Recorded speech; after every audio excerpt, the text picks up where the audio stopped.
I think કદાચ કોઈ વિદ્યાર્થી ભણેલા હોય તો વાત અલગ છે. કેટલા અગાઉ ભણેલા છે કોઈ લેક્ચરમાં? ચલો ગુડ ઇનફ. તમે લોકો ત્યાં PCM 3 માં ભણેલા હશો કદાચ. ચલો તો આજથી આપણે એક નવી શરૂઆત કરી રહ્યા છીએ, એક નવા વિષયની. સૌથી પહેલા આજે ફર્સ્ટ ટાઈમ આપણે મળી રહ્યા છીએ, મારું એક ઇન્ટ્રોડક્શન આપી દઉં. મારું નામ છે માધવ ધોલકિયા. છેલ્લા લગભગ 9-10 વર્ષથી આ ફિલ્ડ સાથે સંકળાયેલ છું. અલગ અલગ સબ્જેક્ટ્સની આપણે ચર્ચા કરતા હોઈએ છીએ. એક સબ્જેક્ટ છે આપણો ઇકોનોમી, અને આપણે ચર્ચા કરીશું આગળ તમારી મુખ્ય પરીક્ષા આવશે ત્યારે એથિક્સ અને ગવર્નન્સ. આ બે સબ્જેક્ટ ઉપર મેં પુસ્તક પણ લખેલું છે, જે મોટાભાગના વિદ્યાર્થીઓ દ્વારા વધારે ટૂંકમાં કેવું કે વંચાતું એક સારું એવું પુસ્તક છે, જે તમારી મુખ્ય પરીક્ષામાં કામ લાગી શકે એવું છે. થાય છે ક્લિયર? અત્યારે આપણે ચર્ચા કરીશું એક એઝ અ સબ્જેક્ટ ઇકોનોમીની. એક આપણે ફ્રેશ સ્ટાર્ટ કરીશું. એની પહેલા બીજા 2-4 મુદ્દાઓની પણ આપણે ચર્ચા કરીશું કે ભાઈ આ સબ્જેક્ટને સમજવો કેવી રીતે, આનું વેઇટેજ શું છે, કઈ રીતે આ સબ્જેક્ટ હેલ્પફુલ થાય છે. તો ટેકનિકલી આ એક ડાયનેમિક સબ્જેક્ટ છે. ડાયનેમિક સબ્જેક્ટનો મતલબ શું થાય?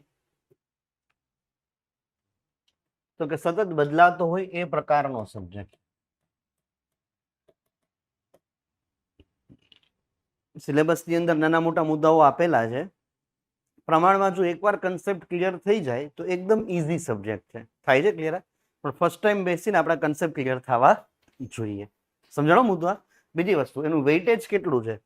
તો પ્રિલિમ્સ પરીક્ષામાં કુલ 200 માર્કનું પેપર હવે આવે છે. અત્યાર સુધી આવી એક જ પરીક્ષા ગઈ છે, જે હમણાં ગઈ તે એપ્રિલ મહિનાની અંદર 20 એપ્રિલે હતી. તે કેટલા માર્કનું પેપર આવે છે? 200 માર્કનું એક જ પેપર હોય. એમાં આ પ્રશ્ન, આ જે સબ્જેક્ટ છે એ પૂછાણો તો 26 + 6, 26 માર્ક સબ્જેક્ટમાંથી અને 6 માર્કનું કરંટ અફેર, એટલે 32 માર્કનો પ્રશ્ન સબ્જેક્ટ પૂછાણો હતો. સમજાણો મુદ્દા? જે it is an quite high weightage. હું તમને આની કમ્પેરિઝન કર્યું તો ખ્યાલ પડે તમને. તમે હિસ્ટ્રી ભણશો, કેવડો મોટો સબ્જેક્ટ છે. એની અંદર ancient history, medieval history, modern history, even જે આપણી પોસ્ટ ઇન્ડિપેન્ડન્સ મોડર્ન હિસ્ટ્રી છે, અમુક પોર્શન વર્લ્ડ હિસ્ટ્રીના પણ આવે. પ્લસ એક બીજો સબ્જેક્ટ ભણો છો કલ્ચર, જેની અંદર ઇન્ડિયન કલ્ચર, ગુજરાત કલ્ચર, આ બધું જ ભેગું થઈ, આ બે સબ્જેક્ટ ભેગા થઈ અને એ બેનું વેઇટેજ હતું 22 થી 23 માર્કનું. જેની પાછળ આવડા મોટા સબ્જેક્ટમાં તમને માર્ક કેટલા મળે છે? આટલા. એની સામે ઇકોનોમી કમ્પેરેટિવલી નાનો સબ્જેક્ટ છે. થાય છે ક્લિયર? અને માર્ક્સનું વેઇટેજ કેવું છે? વધારે. કેટલા છોકરાઓ સાયન્સ વાળા છે? સાયન્સ અથવા આર્ટ્સ વાળા કેટલા છોકરાઓ છે જે કોમર્સ નથી કરેલું એવા? ચલો, તો આ વિદ્યાર્થીઓને એવું લાગતું હશે કે આપણો વિષય નથી. ઘણી વખત થાય ને આપણને, આપણો વિષય નથી, કારણ કે પેલો વિષય છે એ આપણો વિષય હોઈ શકે. ભાઈ કોમર્સનો વિષય છે, માનો કે સાયન્સ વાળા હોય તો સાયન્સ ટેકમાં મજા આવી જાય, કે ભાઈ જનરલ સાયન્સ આવતું હોય, બાયોલોજી આવતું હોય, કેમિસ્ટ્રી આવતું હોય, ફિઝિક્સ આવતું હોય તો આપણને મજા આવે. કોમર્સ વાળા વિદ્યાર્થીઓને એવું લાગે આપણો સબ્જેક્ટ છે. તો આપણે ભણીશું એવી રીતે કે આ બધાનો સબ્જેક્ટ બને. એટલે આપણી ભણવાની પેટર્ન કેવી હશે? તો સૌથી પહેલા આપણે શું ભણીશું? કન્સેપ્ટ, આપણો પાયો તૈયાર કરીશું. તો આગામી આપણા 3-4 લેક્ચર જે હશે એનું પરીક્ષાની દ્રષ્ટિએ મહત્વ કેવું હશે? ખૂબ જ ઓછું. પણ કન્સેપ્ચ્યુઅલ એનું ઇમ્પોર્ટન્સ કેવું હશે? ખૂબ જ વધારે. થાય છે ક્લિયર? એની અંદર આપણું કમ્પ્લીટ ફોકસ હશે આપણા કન્સેપ્ટ ઉપર, જેમાં આપણે આપણા બેઝિક કન્સેપ્ટને બિલ્ડ કરીએ. સાવ બેઝિક કન્સેપ્ટ જેવા કે માંગ છે, પુરવઠો છે, આવા કન્સેપ્ટથી આપણે ચાલુ કરીશું. થાય છે ક્લિયર? ઉત્પાદનના સાધનો નાન તેને, કે જે પરીક્ષામાં નથી પૂછાતા, પણ જે બાકી આગળની તૈયારી માટે ખૂબ જ મહત્વપૂર્ણ સાબિત થઈ જાય છે. આ કન્સેપ્ટ ક્લિયર થઈ ગયો બધાને? ડન. ત્યાર પછી આપણે ચર્ચા કરીશું. જો આની અંદર બે અલગ અલગ પોર્શન છે, એક છે ડાયનેમિક અને એક છે સ્ટેટિક. ડાયનેમિક નો મતલબ શું થાય? તો કે રોજ બરોજ બદલાતા હોય એવા મુદ્દાઓ, એને આપણે કેવા મુદ્દા કહીએ? ડાયનેમિક. જેમ કે આજનો આપણે ફુગાવો જોઈએ અને આજથી 2 મહિના પછી ફુગાવો જોશો તો બદલી જશે. આજે આપણે રેપો રિવર્સ રેપો રેટ જોઈએ ને 2 મહિના પછી જોઈએ તો શું થઈ જશે? બદલી જશે. જીડીપી નો ડેટા દર વર્ષે બદલાતો હોય, માથાદીઠ આવક દર વર્ષે બદલાતી હોય, અલગ અલગ સંસ્થાઓ દ્વારા એનું અલગ અલગ પ્રેડિક્શન કરવામાં આવતું હોય. તો આ બધા ડેટા કેવા થઈ ગયા? ડાયનેમિક, કે જે સમય સાથે બદલાય છે. અમુક ડેટા એવા છે જે સ્ટેટિક ડેટા છે. સ્ટેટિક ડેટાનો મતલબ શું થાય? કે તમે આજે ભણો તો એ હોય, આજથી 20 વર્ષ પછી ભણશો તો એ હોય, આજથી 20 વર્ષ પહેલા ભણ્યા હોત તો એ હોત. જેમ કે પ્રથમ પંચવર્ષીય યોજનાનું મોડલ હતું હેરોલ્ડ ડોમર મોડલ. 20 વર્ષ પહેલા તૈયારી કરવા વાળા આજ યાદ રાખ્યું છે, આજે આપણે જ યાદ રાખીશું, આવતા 20 વર્ષ પછી પણ આપણે આજ યાદ રાખીશું. થાય છે ક્લિયર? તો એવા બધા ડેટા છે ને આપણે કેવા ડેટા કહીએ? Static data. જેમ કે તમારા આખા સબ્જેક્ટ પણ સ્ટેટિક છે. જેમ કે હિસ્ટ્રી છે, આખો સ્ટેટિક સબ્જેક્ટ છે, એમાં કાંઈ બદલાવ આવે નહીં. એ ગુપ્ત વંશની સ્થાપના શ્રીગુપ્તે કરી હોય તો ત્યાંથી જ ચાલુ થાય, એમાં ક્યારેય બદલાવ આવશે નહીં. જીવનમાં એકવાર યાદ રાખવાનું પછી વારંવાર રિવિઝન કરવાનું. આની અંદર એક વસ્તુ છે, એકવાર કન્સેપ્ટ સમજવા પડે, યાદ રાખવું પડે, પછી ડેટા બદલાય આપણે એને અપડેટ કરતા રહેવા પડે, એની સાથે આપણી સમજ એ બદલાતી જાય વિષય સાથે. સમજણો મુદ્દો? એટલે એવું નથી કે એકવાર જે આવી ગયું આવી ગયું. સમજણો મુદ્દો? એટલે આપણે ભણવાનો પેટર્ન કેવી હશે, તો પહેલા આપણે કન્સેપ્ટ ભણીશું, પછી સ્ટેટિક ડેટાઓની ચર્ચા કરીશું, અને પછી આપણે શેની ચર્ચા કરીશું? ડાયનેમિક ડેટાની. આપણી ક્લાસરૂમ પેટર્ન કેવી રહેશે? તો એક વસ્તુ સત્ય છે, હવે આપણે અહીંયા સમજી શકીએ કે ડાયનેમિક સબ્જેક્ટ છે, તો ડાયનેમિક સબ્જેક્ટની અંદર કોઈ ચોપડી તમને આજથી 6-8 મહિના પહેલા, 1 વર્ષ પહેલા લખેલી હોય કામ લાગે નહીં. કારણ કે ડેટા કેવો થતો જાય છે? સતત બદલાતો જાય છે. સમજાણો મુદ્દો? આ બીજી વસ્તુ, થોડીક ચોપડીઓની અંદર ભાષા પણ અઘરી લાગે, કારણ કે મોટા ભાગનું રિસર્ચ, મોટા ભાગનું લેખન કયા ભાષામાં થયેલું છે? આનું અંગ્રેજી ભાષામાં. આ વિષય આખે આખો કઈ ભાષામાં પણ જોવા મળે છે? અંગ્રેજી ભાષામાં. જે સારા પુસ્તકો તમે જોશો, દિલ્હીની પબ્લિકેશનના પુસ્તકો છે, ઇવન ગુજરાતના પણ જેટલા સારા પુસ્તકો હોય છે, બધા કઈ ભાષામાં હોય છે? મોટા ભાગના અંગ્રેજી ભાષામાં. આપણે એને ભણશું કઈ ભાષામાં? ગુજરાતી ભાષામાં. તો એ પુસ્તકો પણ તમને એટલા બધા સીધા કામ લાગી શકે નહીં. તો આની અંદર આપણો જે સોર્સ ઓફ રેફરન્સ છે શું રહેશે? આપણી ક્લાસ નોટ્સ રહેશે. એટલે આ વિષયની અંદર આપણે પહેલા પોઈન્ટથી લઈને છેલ્લે સુધી ક્લાસ નોટ્સ બનાવશું. થઈ ગયો કન્સેપ્ટ ક્લિયર? એટલે હવેથી આપણે કેવો નિયમ રાખીશું કે જ્યારે જ્યારે ઇકોનોમીનો લેક્ચર હોય ત્યારે આપણે બધા એક ક્લાસ નોટ સાથે લઈને આવીશું, જેમાં બ્લેન્ક પેજ હશે. આવી આકેલી નોટ નહીં રાખવાની. કેવી રાખવાની? એકદમ કોરી નોટ રાખવાની. એવું નથી કરવાનું કે અહીંયા આપણે કાચી બુક લખીને ઘરે જઈને પાકી બુક લખશું. એવો ટાઈમ બરબાદ કરવાનો નથી. હું તમને ક્લાસરૂમમાં ઇનફ ટાઈમ આપીશ. તમારે લોકોએ ક્લાસરૂમની અંદર જ પાકી નોટ બનાવવાની છે. થઈ ગયો કન્સેપ્ટ ક્લિયર બધાને? Yes or no? યસ. હવે જે આપણો સિલેબસ છે ને એની અંદર તો આપણને મુદ્દાઓ આપેલા છે, એની પેટર્ન અલગ છે, પણ ભણવામાં તમે એ પેટર્ન અપનાવી શકો નહીં. ભણવાની અંદર આપણે આખી પેટર્ન શું કરવી પડે? ચેન્જ કરવી પડે. That depends on our conceptual clarity.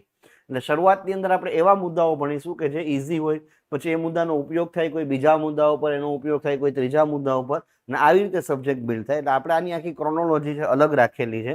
તો સૌથી પહેલા આપણે એક યાદી બનાવી નાખીએ કે આપણે કેટલા ચેપ્ટર ભણીશું. તો લખીએ આપણે એક ચેપ્ટરનું લિસ્ટ છે. તો સૌથી પહેલા આપણે ભણીશું કન્સેપ્ચ્યુઅલ મુદ્દાઓ.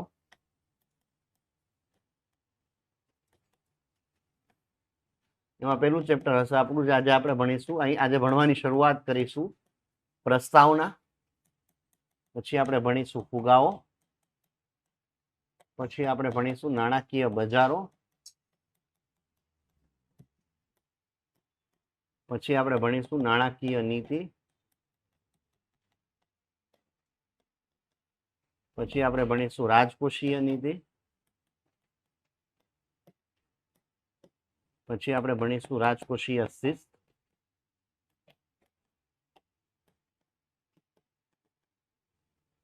અને એફઆરબીએમ. એફઆરબીએમ એક કાયદો છે. તો આની અંદર આપણે માંગ શું છે, પુરવઠો શું છે, ઉત્પાદનના સાધનો, મૂડીવાદ, સમાજવાદ, આવા બધા કન્સેપ્ટની ચર્ચા કરીશું. જે બીજું ચેપ્ટર છે ફુગાવો, એની અંદર આપણે ફુગાવાનો દર, એની ગણતરી, એના લક્ષણો, XYZ આ બધા મુદ્દાઓની ચર્ચા કરીશું. નાણાકીય બજારમાં આપણે અલગ અલગ સાધનો ભણીશું. દેવાના સાધનો છે, ભાગીદારીના સાધનો, અલગ અલગ બોન્ડ છે, શેર છે, આ બધા મુદ્દાઓની ચર્ચા કરીશું. નાણાકીય નીતિ, મોનિટરી પોલિસીમાં CRR, SLR, repo, reverse repo, આ બધા તમે શબ્દોથી પરિચિત હશો. આ બધા મુદ્દાઓની ચર્ચા કરીશું. રાજકોષીય નીતિમાં સરકાર બજેટ કેવી રીતે બનાવે છે, આવક શું હોય, ખર્ચા શું હોય, અને શિસ્ત, એની અંદર ખાધને કેમ નિયંત્રિત કરવી, આ બધા મુદ્દાની ચર્ચા કરીશું.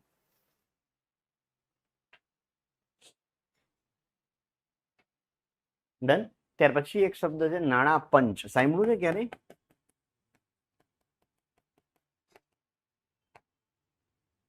નાણાં પંચ, ફાઇનાન્સ કમિશન સાંભળેલું છે ક્યારે? નાણાં પંચ એક સંસ્થા છે જે કેન્દ્રની આવકનું ડિસ્ટ્રીબ્યુશન કોની વચ્ચે કરે? રાજ્યો વચ્ચે. તો એની આપણે ચર્ચા કરીશું. પોલિટીમાં પણ તમારે ભણવાનું આવશે, ઇકોનોમીમાં પણ ભણવાનું આવશે. થાય છે ક્લિયર? ત્યાર પછી આપણે ભણીશું બાહ્ય ક્ષેત્ર.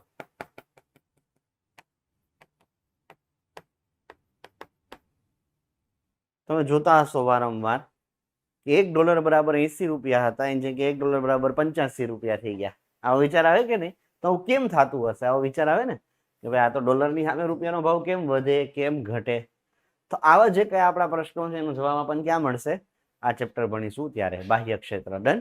ત્યાર પછી એક ઇમ્પોર્ટન્ટ કન્સેપ્ટ છે ટેક્સીસ, કરવેરા. અચ્છા, રિસેન્ટલી કોઈ કઈ કહી શકશે હમણાં મોટી ઘટના થઈ છેલ્લા 5-7 વર્ષમાં કરવેરામાં? કયો નવો ટેક્સ આવ્યો? બધાને ખબર છે એ તો, જીએસટી. કયો ટેક્સ આવ્યો? જીએસટી. તો શા માટે લાવવો પડ્યો? ઇન્કમ ટેક્સમાં હમણાં આ બજેટની અંદર ફેરફાર કર્યા. 12 લાખ સુધી ઇન્કમ ટેક્સ ફ્રી કે છે ને, તો આ બધા શું ફેરફાર છે? કયા કયા પ્રકારના કરવેરા, ડાયરેક્ટ ટેક્સીસ, ઇનડાયરેક્ટ ટેક્સીસ, આ બધા મુદ્દાઓ આપણે આની અંદર ભણવાના આવશે.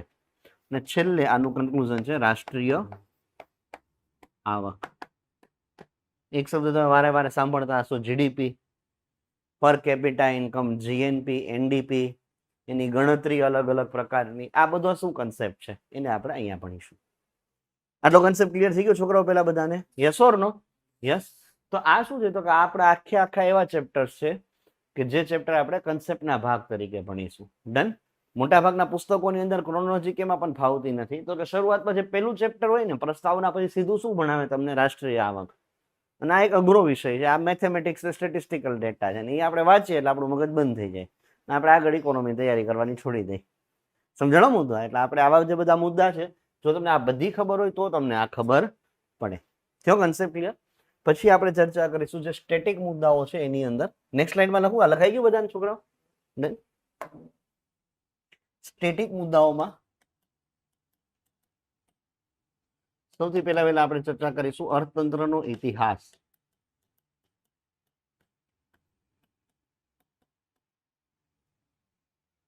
અર્થતંત્રનો ઇતિહાસ તો ટેકનિકલી ઇતિહાસની બાબત તો ત્યારથી ચાલુ થાય જ્યારથી ઇતિહાસની આપણી પાસે માહિતી છે. સિંધુ ખીણની સંસ્કૃતિ અથવા તો પાષાણ યુગથી તમે ચાલુ કરી શકો, કરવું હોય ત્યાંથી ચાલુ કરી શકાય.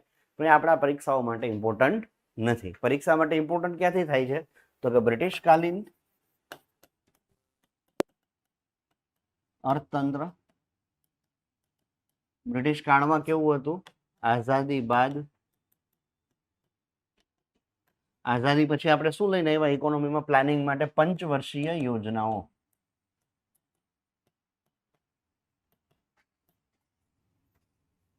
આઝાદી પછી આપણે શું લઈને આવ્યા? પંચવર્ષીય યોજનાઓ. અલગ અલગ 5-5 વર્ષની યોજનાઓ. સાંભળ્યું છે ને આ બધું? પંચવર્ષીય યોજનાઓ, એના અલગ અલગ મોડલ હોય, અલગ અલગ એમાં આવક હોય, ખર્ચા હોય, એમાં કઈ કઈ યોજનાઓ લઈને આવ્યા હતા, આ બધું આપણે ભણવાનું આવશે. ત્યાર પછી આપણે એક ઘટના થઈ હતી આર્થિક સુધારા, જેના માટે આપણે કયો શબ્દ યુઝ કરીએ છીએ? એલપીજી. શું થશે એલપીજી એટલે? Liquefied petroleum gas. એવું થશે? નહીં, અહીંયા એ નહીં થાય. એ બધું તમારે અલગ જમાનામાં આવી ગયું. આ શું છે તો કે લિબરલાઇઝેશન, પ્રાઇવેટાઇઝેશન એન્ડ ગ્લોબલાઇઝેશન. ઉદારીકરણ, ખાનગીકરણ અને વૈશ્વિકીકરણ. આ એક આખો અલગ જ કન્સેપ્ટ છે. આપણે ઇકોનોમીને જોવાનો આખો અપ્રોચ ચેન્જ કરી નાખ્યો. આપણે નીતિઓ બદલાવી જે આપણે એલપીજીના ભાગ સ્વરૂપે ભણીશું. થાય છે ક્લિયર? એમાં કેવા કેવા આપણે સુધારા કર્યા, કઈ કઈ બાબતો આવી, એ બધું આવશે. પછી બીજું એક પોર્શન છે આની અંદર સંસ્થાઓ.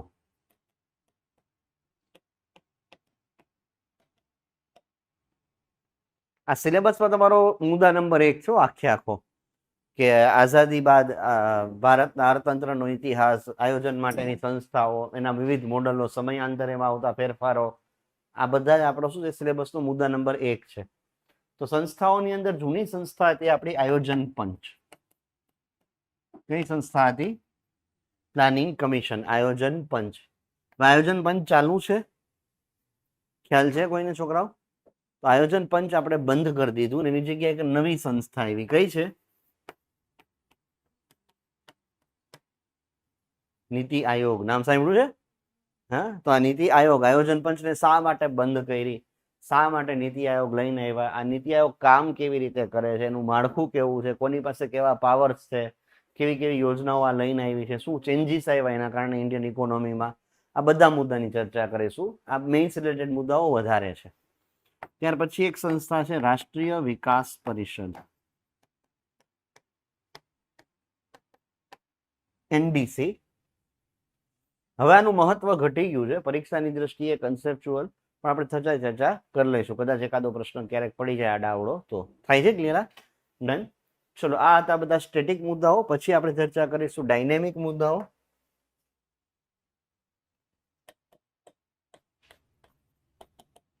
એની અંદર સૌથી પહેલા સૌથી જે મેજર છે એની આપણે ચર્ચા કરીશું કૃષિ ક્ષેત્ર.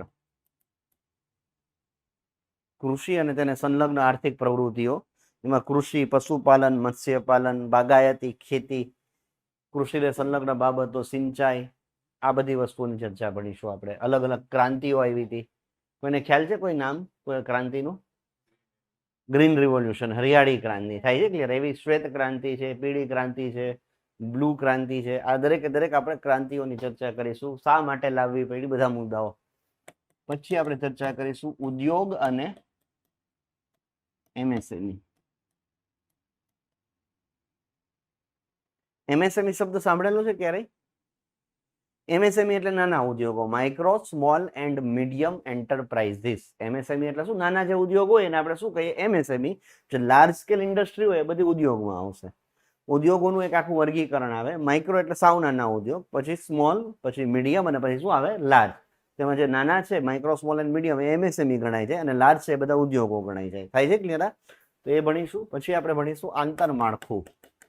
તો આ શબ્દ સમજવો બહુ જરૂરી છે.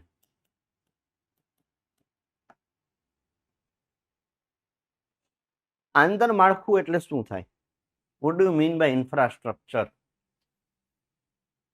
ઇકોનોમીની અંદર આપણે જે ફિઝિકલ ઇન્ફ્રાસ્ટ્રક્ચર કહીએ એનો અર્થ શું થાય બેટા? તો જે તમે રોડ જોવો છો, રસ્તા જોવો છો, હાઈવેઝ જોવો છો, વોટરવે જોવો, એરપોર્ટ જોવો, પ્લેન ક્રેશ થતા જોવો, આ બધો શેનો ભાગ છે? આંતરમાળખાનો. થાય છે ક્લિયર? તો આ ઇકોનોમીની અંદર એક બૂસ્ટ આપે. જેટલા રોડ રસ્તા સારા હોય, જેટલું આંતરમાળખું સારું, એટલું ઉત્પાદનમાં શું થાય? વધારો થાય. તો આપણે એ વસ્તુને આપણે સમજીશું અહીંયા. ડન. પછી આપણે ચર્ચા કરીશું સેવા ક્ષેત્રમાં બેન્કિંગ અને નાણાકીય સંસ્થાઓ. આ ચેપ્ટર આપણે આગળ જ ભણી લઈશું કન્સેપ્ટની સાથે, પણ આવશે અહીંયા બેન્કિંગ અને નાણાકીય સંસ્થાઓ.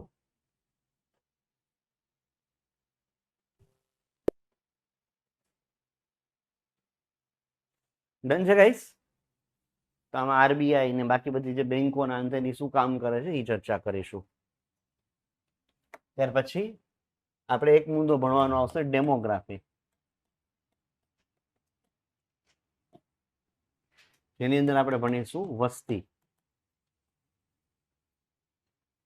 વસ્તીના માળખા. અત્યારે તમને ખ્યાલ હોય તો કોઈ પ્રોસેસ ચાલુ છે વસ્તીની ગણતરી. એકચ્યુઅલમાં થવાની હતી 2021માં થવી જોઈએ. આપણે 5 વર્ષ લેટ ચાલુ થઈ 2026માં.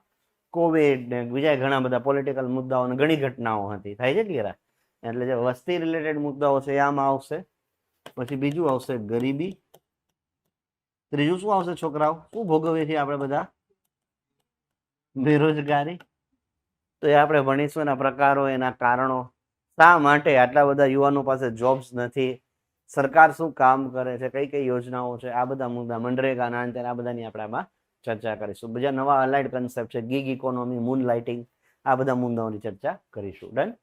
ત્યાર પછી શબ્દ છે એ છે, આની સાથે માનવ સંસાધન આવી જશો.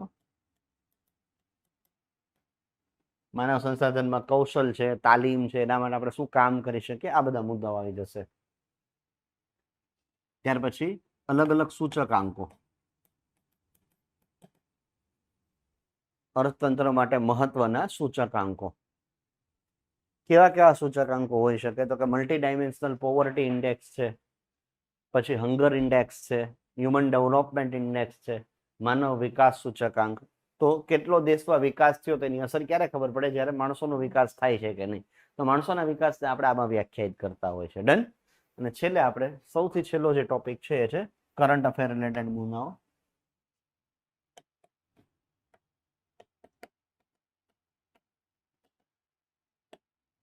એમાં છેલ્લું બજેટ, આર્થિક સર્વેક્ષણ,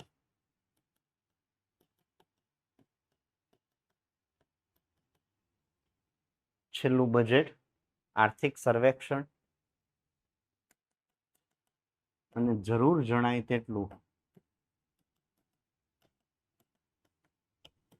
કરંટ અફેર્સ. જરૂર જણાય તેટલું કરંટ અફેર્સ.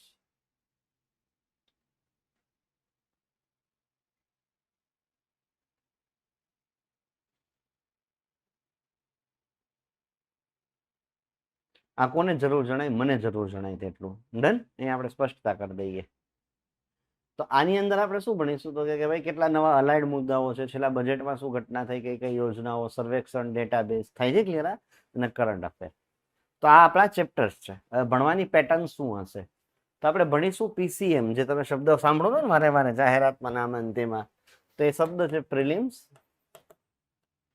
કમ મેઇન્સ.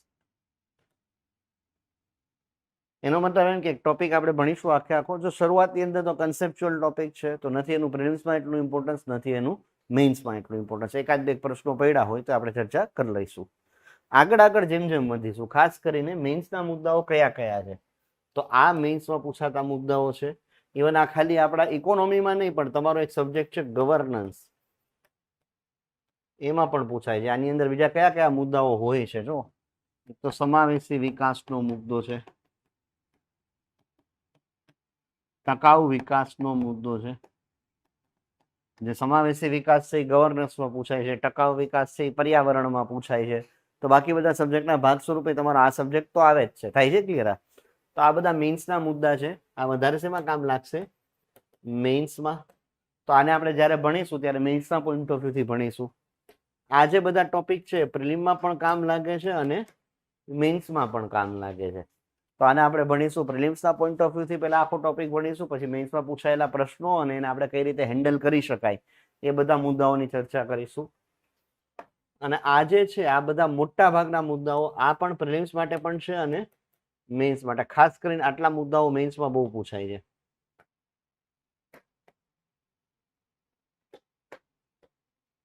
આ શું થયું? આઈ થિંક સ્ટિક થઈ ગયું. તો આટલા મુદ્દાઓ મેઇન્સમાં બહુ પૂછાય છે, અને જે કન્સેપ્ચ્યુઅલ મુદ્દાઓ છે બધા મોટા ભાગના ક્યાં પૂછાય છે? પ્રિલિમ્સમાં પૂછાય છે. ડન છે ગાઈસ? તો ભણવાની શરૂઆત કરીએ. સમજાઈ ગઈ ભણવાની પેટર્ન ને બધું? આમાં કોઈ પ્રશ્ન હોય તો પેલા પૂછી લો. છે કોઈ પ્રશ્ન? કેટલા લોકો આજે ફર્સ્ટ ટાઈમ ફ્રેશ તૈયારી કરી રહ્યા છે? અગાઉ ક્યારે તૈયારી ના કરી હોય ને હવે ભણી રહ્યા છે ફર્સ્ટ ટાઈમ? ઓકે, મોટા ભાગના ફ્રેશ સ્ટુડન્ટ છે. અગાઉ ભણેલા હોય એવા કેટલા છે? પોતાની જાતે ભણ્યા હોય, તૈયારી કરેલી હોય, ક્લાસ કરેલા હોય, એવું કોઈ છે? યસ, તમે અગાઉ તૈયારી કરેલી છે બેના? ચલો ગુડ. કેવી રીતે કરતા હતા? યસ, આપણે કદાચ મળેલા પણ છીએ. યસ, આપણે બેઠેલા છીએ એક વાત, તમે વાત કરી હતી. Yes, very good. ચલો ડન છે. તો આપણે શરૂઆત કરીએ. ઇકોનોમીની શરૂઆત આપણે કરીએ એક ફિલોસોફીના પ્રશ્નથી. પેલા કંઈક આનું કરવું પડશે.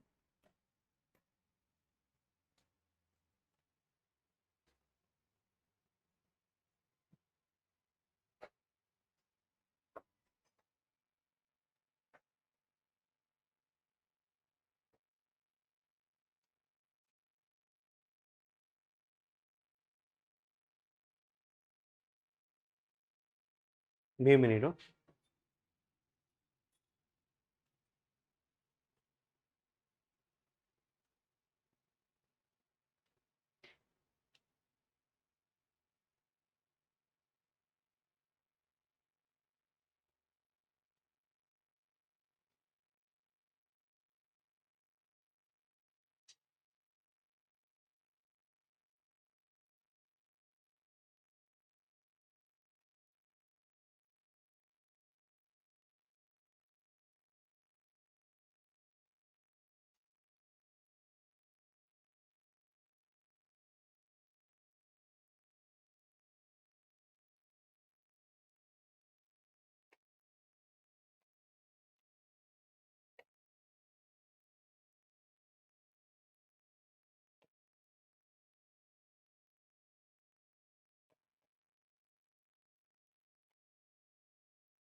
ઇકોનોમીની શરૂઆત કરીએ આપણે એક ફિલોસોફી. ફિલોસોફી ખબર પડે ને?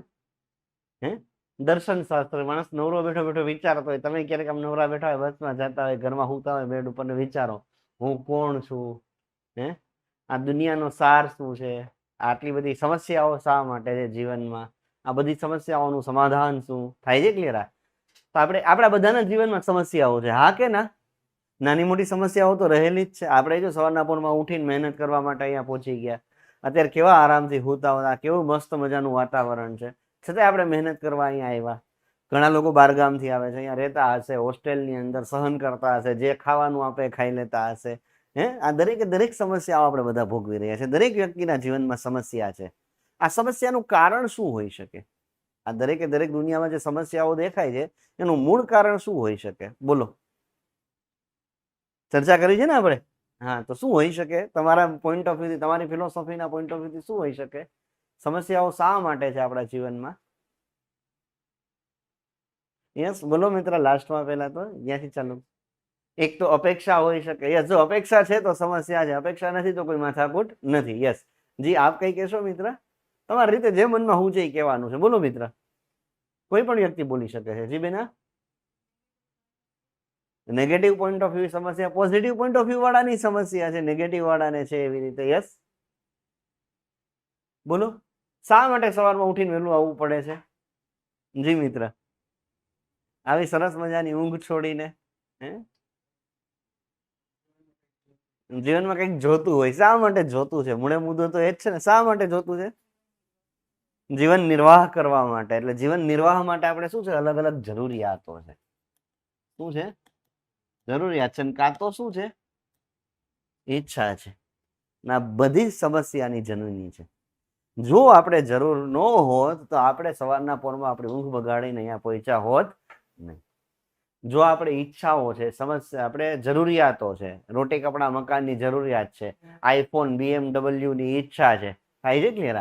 તો આ દરેકે દરેક વસ્તુ જેને આપણે કહીએ નીડ્સ એન્ડ વોન્ટ્સ, ના દરેકે દરેક વસ્તુ આપણને ક્યાંક ને ક્યાંક મહેનત કરતા રાખે છે. જો એ કઈ ના હોત માથાકૂટ તો આપણે કઈ બળતરા હતી છે કે નહીં? Yes or no? યસ. તો દરેક વસ્તુની જરૂરિયાત છે. મારે તમને ક્લાસરૂમમાં બેસાડવા હોય તો ચેરની જરૂર છે, લખવું હોય તો બોર્ડની જરૂર છે, પેનની જરૂર છે લખવા માટે, થોડુંક સારું વાતાવરણ રાખવા માટે આપણે ટેમ્પરેચર મેન્ટેન કરવા માટે એસી મૂકીએ, આ મૂકીએ, તે મૂકીએ. આ બધું જ શું છે? જરૂરિયાતથી બનેલું છે. ડન? તમારી આજુબાજુમાં તમને જેટલી પણ વસ્તુઓ કે સેવાઓ દેખાય છે એની જનની શું છે? કાં તો જરૂરિયાત છે, કાં તો શું છે? ઈચ્છાઓ છે. Yes or no? યસ. જરૂરિયાતના કારણે શું થાય? ફોર એક્ઝામ્પલ, મારે બોર્ડ ઉપર લખવું છે, મારે બોર્ડ ઉપર તમને ભણાવવા માટે લખવું હોય તો મારે શેની જરૂર પડશે? પેનની. તો હું શું કરવા માટે જઈશ? કાં તો મારે પેનનું ઉત્પાદન કરવું પડશે, જાતે પેન બનાવીને લખું, જે જૂના જમાનામાં આપણે કરતા. દરેક વ્યક્તિ પોતાની વસ્તુનું ઉત્પાદન પોતાની જાતે કરે. કે ભૂખ લાગી છે, પેલા ઘઉં ઉગાડો, અથવા તો શિકાર કરવા માટે જાઓ, ફળ તોડવા માટે જાઓ, હન્ટર ગેધરર્સ થાય છે ક્લિયર? તો એમાં દરેક વ્યક્તિ જરૂરિયાત માટે પોતાનું ઉત્પાદન પોતે કરતી. પછી શું આવ્યું? વર્ક ડિવિઝન આવ્યું, કે એક વ્યક્તિ એક વસ્તુનું ઉત્પાદન કરે, બીજી વ્યક્તિ બીજી વસ્તુનું ઉત્પાદન કરે, બધા એકબીજાની સાથે શું કરે? ટ્રાન્સફર કરે. અને ટેકનિકલી જો મારે પેનની જરૂર હોય તો કાં તો શું કરવું પડે? મારે આનું ઉત્પાદન કરવું પડે, કાં તો શું કરવું પડે? ખરીદવા જવું પડે. કયો કન્સેપ્ટ ક્લિયર?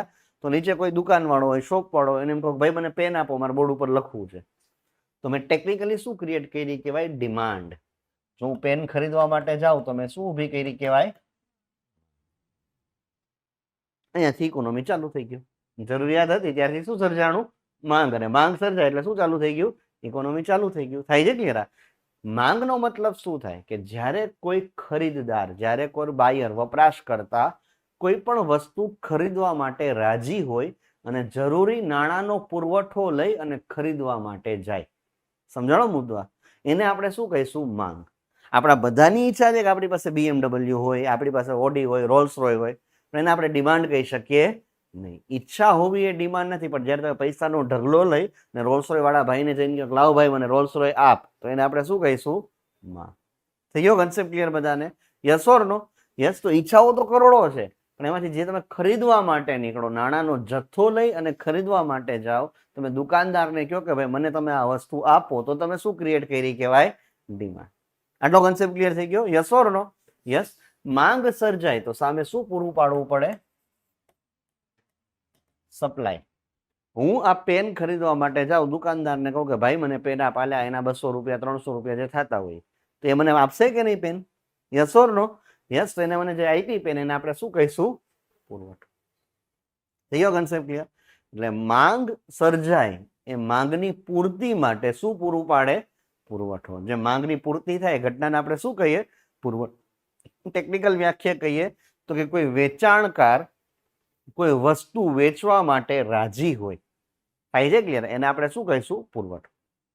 આ ક્લાસરૂમની અંદર આ ચેર્સ પડી છે, પણ હું વેચવા માટે નીકળો છું નહીં. જો હું એમ કહું આ ઢગલો લઈને જાઉં કે ભાઈ આ મારે વેચવી છે, તો એને શું કર્યું કહેવાય? પુરવઠો પૂરો પાડ્યો કહેવાય. પણ આ તો અત્યારે એમને પડી છે, તો એને પુરવઠો ગણી શકાય નહીં. કોઈ ઉત્પાદકે ઉત્પાદન કરે છે ને વસ્તુ પડી છે, જો વેચવા માટે રાજી નથી તો પુરવઠો ગણાય નહીં. ખરીદવા માટે રાજી તો એને આપણે શું કહીશું? માંગ. વેચવા માટે રાજી તો એને આપણે શું કહીશું? પુરવઠો. હોવું ના હોવાનું ઈચ્છાનો કોઈ મતલબ છે નહીં. સમજાઈ ગયું બધાને? Yes or no? યસ. તો એક પર્ટિક્યુલર ક્વોન્ટિટી છે, તો લખીએ આપણે એની વ્યાખ્યા. પહેલા લખીએ માંગ.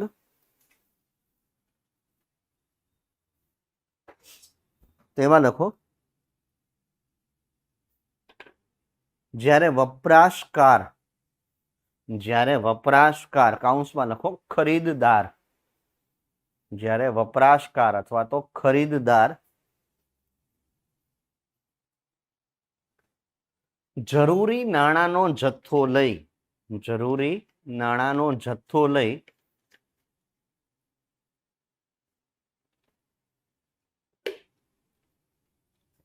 કોઈ વસ્તુ કે સેવા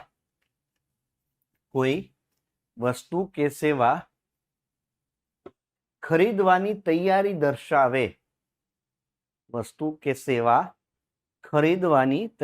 દર્શાવે, તે જથ્થાને, જથ્થો એટલે ક્વોન્ટિટી, તે જથ્થાને શું કહે છે? માંગ કહે છે.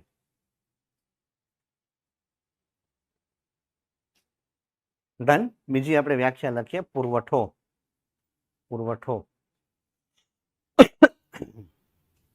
તો એમાં લખીએ કે જ્યારે કોઈ વેચાણકર્તા અથવા ઉત્પાદક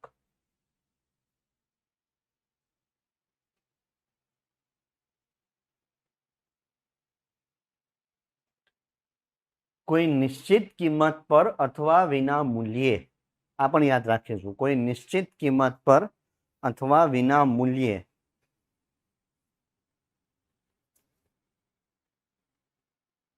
વસ્તુ કે સેવા વેચવાની તૈયારી દર્શાવે,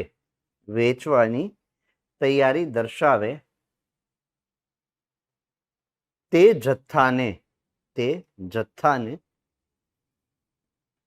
પુરવઠો કહે છે. ક્લિયર છે બેટા? ડન. ચલો, માંગ થઈ ગઈ, સામે પુરવઠો થઈ ગયો. માંગ અને પુરવઠો કોઈ પણ વસ્તુની શું નક્કી કરે? કિંમત. અને કિંમત કોઈ પણ વસ્તુની શું નક્કી કરે? માંગ અને પુરવઠો. બધાનો એકબીજાની ઉપર સંબંધ છે. એને આપણે એક અલગ સ્લાઇડમાં જોઈએ. આ બાજુ આપણે મૂકી દીધું માંગ અને પુરવઠો. એ શું નક્કી કરશે?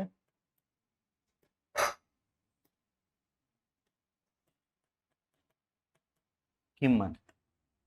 માંગ અને પુરવઠાની અસર શેના ઉપર આપણને જોવા મળે? કિંમતો પર. કિંમતોની અસર શેના ઉપર જોવા મળે? માંગ ઉપર અને પુરવઠા ઉપર. થાય છે ક્લિયર? આના જે સંબંધ છે એને આપણે ભણવાનો પ્રયત્ન કરીએ.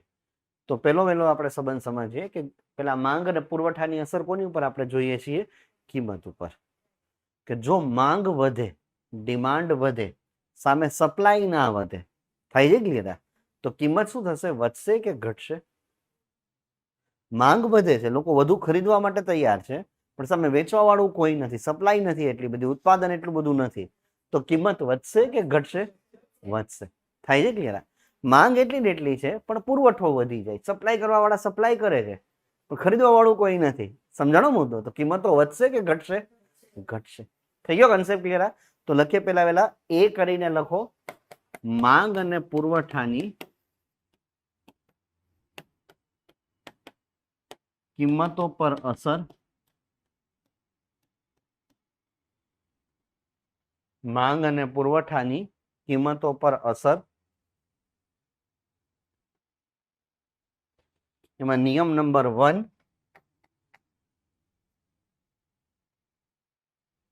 કે જો માંગ વધે અને પુરવઠો યથાવત રહે, જો માંગ વધે અને પુરવઠો યથાવત રહે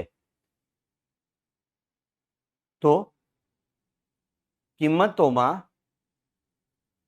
ખાલી જગ્યા થાય છે. શું થશે? ખાલી જગ્યામાં શું આવશે? વધારો થાય છે. બીજી વ્યાખ્યા લખીએ. જો માંગ યથાવત રહે અને જો માંગ યથાવત રહે અને પુરવઠો વધે, પુરવઠો વધે તો કિંમતોમાં શું થશે? વધારો થશે કે ઘટાડો થશે? ઘટાડો થાય છે. વેરી ગુડ, ઘટાડો થાય છે. તો આ તો આપણને બેઝિક સમજાય છે અને આ બેઝિક વસ્તુ આપણે દરેક જગ્યાએ લાગુ પડશે. આપણે જ્યારે ડોલર ને રૂપિયાવાળી ચર્ચા કરીશું, સ્ટોક માર્કેટમાં સ્ટોકના પ્રાઇસની ચર્ચા કરીશું, ઇકોનોમીમાં ફુગાવાની ચર્ચા કરીશું, આગળ જતા આપણે જેટલું પણ ભણીશું એના બેઝ તરીકે શું હશે? ડિમાન્ડ અને સપ્લાય. કે ડિમાન્ડ વધે છે, સામે સપ્લાય નથી વધતી, તો કિંમતો શું થશે? વધશે. ડિમાન્ડ એટલી જ છે પણ સપ્લાય વધી જાય તો કિંમતો શું થશે? ઘટશે. આ થઈ ગયો કન્સેપ્ટ ક્લિયર બધાને? ડન. ઉલટું વિચારીએ કે ડિમાન્ડ એટલી ને એટલી છે, સપ્લાય ઘટી જાય. આવું પણ થઈ શકે. કેવી રીતે થઈ શકે? દુષ્કાળ આવી ગયો, ભૂકંપ આવી ગયો, પૂર આવી ગયો, કોવિડ આવી ગયું, લોકડાઉન થઈ ગયું, થાય છે ક્લિયર? તેના કારણે ઉત્પાદન ઠપ થઈ જાય. કોઈ રાજકીય અસ્થિરતા થઈ જાય, યુદ્ધ થઈ જાય તો ઉત્પાદન ઠપ થઈ જાય. તો ડિમાન્ડ છે પણ સપ્લાય નથી, તો અછત સર્જાય, સ્કેર્સિટી કહીએ આપણે ઘટનાને. થાય છે ક્લિયર? ત્યારે કિંમતો વધે છે કે ઘટે છે? જ્યારે અછત હોય ત્યારે બજારમાં કિંમતો શું થાય? વધે. થાય છે ક્લિયર? તો ત્રીજો નિયમ લખીએ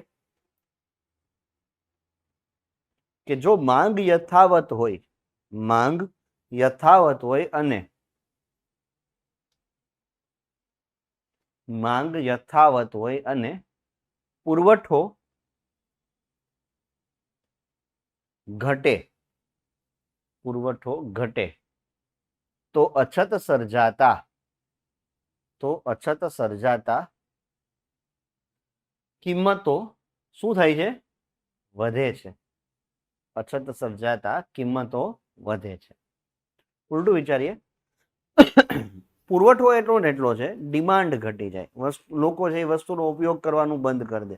હવે આપણે કોઈ જાય જૂના કેમેરા વાળા રોલ વાળા કેમેરા લેવા માટે, પેલા સાદા ફોન લેવા માટે નથી જતા આપણે, ફેક્સ મશીન નથી ખરીદતા, સ્કેનિંગ મશીન બંધ થઈ ગયા, મોબાઈલ ફોન આવ્યા એટલે સ્કેનર જે બધા મોબાઈલમાં આવી ગયા. એ ઘણી બધી વસ્તુઓ છે કે જેની ડિમાન્ડ શું થતી જાય? ઘટતી જાય. સામે સપ્લાય હોય તો આવી પરિસ્થિતિમાં કિંમતો વધે કે ઘટે? ઘટે. થાય છે ક્લિયર? તો લખીએ આપણે કે જો પુરવઠો યથાવત હોય અને જો પુરવઠો યથાવત હોય અને માંગ ઘટે, પુરવઠો યથાવત હોય અને માંગ ઘટે તો કિંમતો ઘટે છે. તો આપણે 4 સંબંધ ભણ્યા માંગ અને પુરવઠાના કિંમતો ઉપર. માંગ વધે, પુરવઠો યથાવત છે તો કિંમતો શું થશે? વધશે. માંગ એટલી ને એટલી છે, પુરવઠો વધે તો કિંમતો ઘટશે. માંગ એટલી ને એટલી છે, પુરવઠો ઘટે તો કિંમતો વધશે. પુરવઠો એટલો જ છે, માંગ ઘટે તો કિંમતો ઘટશે. ચારે સમજાઈ ગયા બધાને? Yes or no? યસ. હવે આપણે ઉલટું વિચારીએ કે કિંમતની માંગ અને પુરવઠા ઉપર કેવી અસર હોઈ શકે? સમજાણો મુદ્દો? માનો કે કિંમતો વધે છે, તમે માનો કે બની જાઓ અત્યારે ઉત્પાદક. થાય છે ક્લિયર? અને સોરી, તમે ખરીદદાર બની જાઓ થોડીક વાર માટે. કિંમતો વધે છે તો તમે વસ્તુઓ ખરીદવાનું વધારશો કે ઘટાડશો? ઘટાડશો. એટલે માંગ શું થશે? ઘટશે. જ્યારે જ્યારે કિંમતો સતત વધે અને બાકી બધા ફેક્ટર જો નોર્મલ હોય, સેમ હોય દરેક પરિસ્થિતિમાં, તો કિંમતો વધતા માંગમાં શું થાય છે? ઘટાડો. અને આ જે નિયમ છે ને એ પ્રોફેસર આલ્ફ્રેડ માર્શલે આપેલો છે.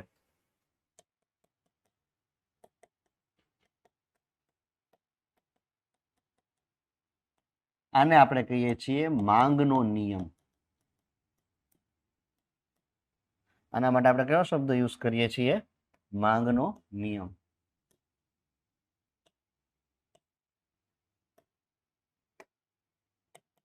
તો આપણે લખીએ બી કરીને બી કરીએ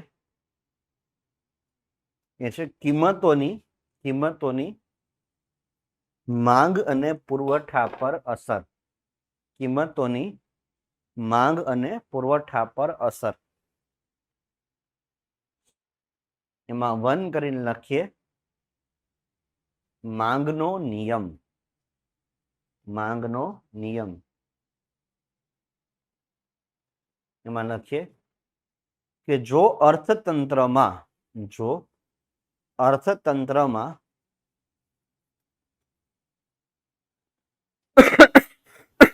અન્ય તમામ પરિબળો સ્થિર હોય ત્યારે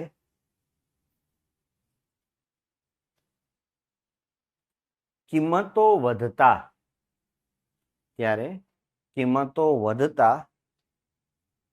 એકંદરે માંગમાં ઘટાડો થાય છે.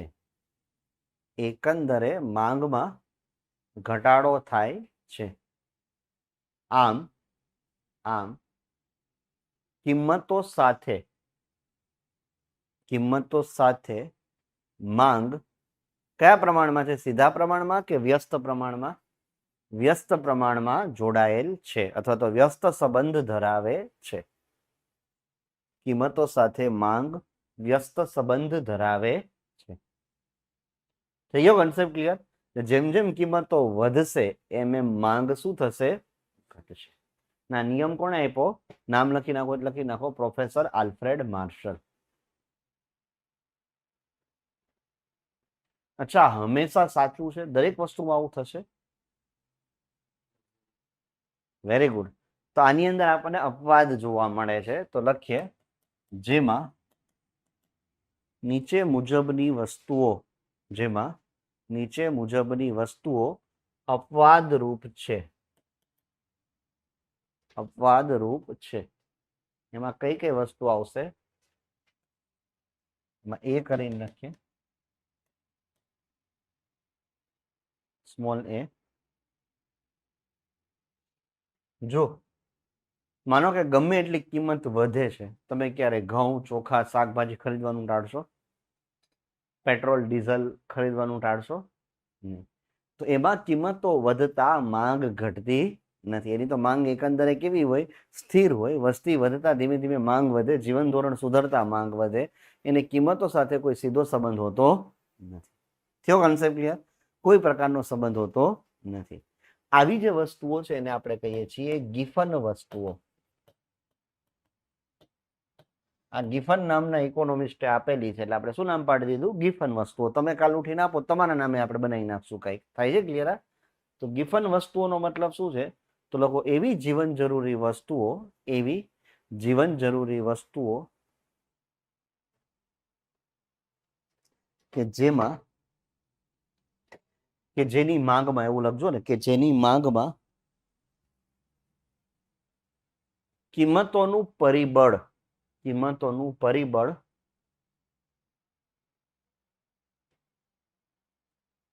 અસરકારક હોતું નથી.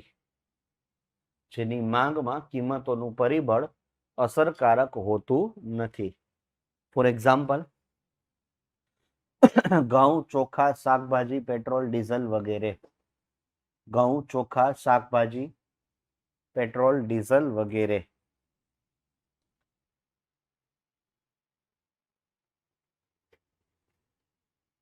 અચ્છા, અમુક વસ્તુઓ તો એના કરતા વિચિત્ર છે કે જેમાં કિંમતો વધે તો એની માંગ વધે. સમજાણો મુદ્દો? લોકો આઈફોન શા માટે ખરીદે છે? છે કોઈ આઈફોન વાળું ક્લાસમાં? આઈફોન ધરાવનાર? યસ. શા માટે? શું પર્પસ છે આઈફોન ખરીદવાનો? ફોન તો 20,000 નો આવે, 30,000 નો આવે, 1 લાખ નો આવે છે, 1.5 લાખ નો આવે છે. એક સ્ટેટસ સિમ્બોલ તરીકે જોવામાં આવે. Yes or no? યસ. કે ભાઈ જેની પાસે આઈફોન છે તો એમને બાકી બધા લોકો કરતા અભિજાત્યપણું લાગે. અભિજાત્યપણું એટલે કે હું એના કરતા વધારે સારો છું એવું ભાવ થાય છે. ક્લિયર? અભિજાત્યપણું ક્યારે આવે? કે જ્યારે વસ્તુઓ વધારે મોંઘી હોય. જેટલી વધારે મોંઘી વસ્તુ એટલો આપણે ઉપયોગ એનો વધારે કરીએ. એમાં લક્ઝરી ગાડીઓ છે, હીરા જવેરાત છે. થાય છે ક્લિયર? મોંઘા ફોન છે, મોંઘી ઘડિયાળો છે, આ બધી વસ્તુઓ કેવી છે કે જો એની કિંમતો વધે તો એની ડિમાન્ડ વધે. સમજણો મુદ્દો આ? કારણ કે ત્યાં લોકો એટલા માટે ખરીદે છે કારણ કે એ મોંઘી છે, કારણ કે લોકોને દર્શાવવું છે કે મારી આ પરચેસ કરવાની કેપેબિલિટીઝ છે. સમજણો મુદ્દો? આવી જે વસ્તુઓ છે એને આપણે કહીએ છીએ વેબલન વસ્તુઓ. એના માટે શબ્દ યુઝ થાય છે વેબલન વસ્તુઓ. આ વેબલન નામના અર્થશાસ્ત્રી આપી એટલે આપણે એને કેવી કહીશું? વેબલન વસ્તુઓ.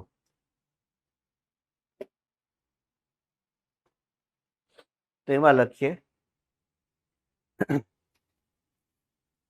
અમુક લક્ઝરી વસ્તુઓ જેવી કે મોંઘી ઘડિયાળો,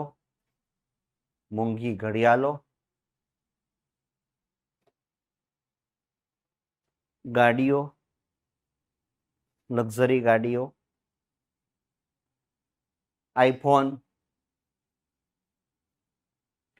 વગેરેમાં, આ તો એમને લખાયું છે, વગેરેમાં કિંમતો વધતા માંગમાં વધારો થાય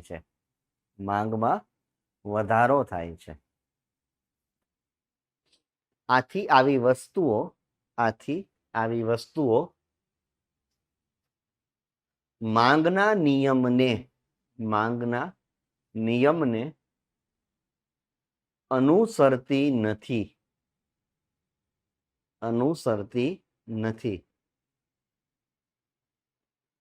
સમજાણો મુદ્દો? આ ડન. ચલો, આ તો આપણે ભણ્યા માંગનો નિયમ અને એના અપવાદો. પછી આપણે ચર્ચા કરીએ બીજો નિયમ, એ છે પુરવઠા માટેનો નિયમ.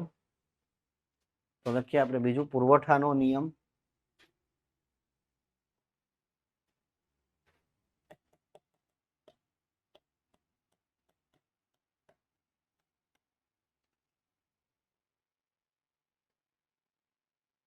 આ તમે તમારી સામાન્ય બુદ્ધિ સાબુથી સમજી શકો કે જો કિંમતો વધે છે, સતત કિંમતોમાં શું થાય છે? વધારો થાય છે. તો એઝ અ ઉત્પાદક તમે પ્રોડક્શન વધારશો કે ઘટાડશો? તમને મોટિવેશન મળશે કે ડિમોટિવેટ ફીલ થશે? કિંમતો વધવાથી વધારશો. અને જો કિંમતો લોકો ઓછી આપવા તૈયાર હોય તો પ્રોડક્શન શું કરશો? સમજાણો મુદ્દા? અહીંયા લોકો જયારે વધારે પ્રાઇસ આપવા માટે રેડી છે, માનો કે તમે ટમેટાનું ઉત્પાદન કરો છો, 10 રૂપિયા કિલો ભાવ હાલતો હતો, માર્કેટમાં 40 રૂપિયા કિલો ભાવ થઈ જાય છે, તમને શું થશે? વધારે ટમેટા ઉગાડવા છે કે નથી ઉગાડવા? વધારે ઉગાડવાનું મન થાય ને? થાય છે ક્લિયર? તો અહીંયા શું થાય છે? તો કે કિંમતો વધવાને લીધે પુરવઠામાં શું થાય છે? વધારો થાય છે. તો લખીએ આપણે, જો અર્થતંત્રમાં અન્ય પરિબળો સ્થિર હોય તો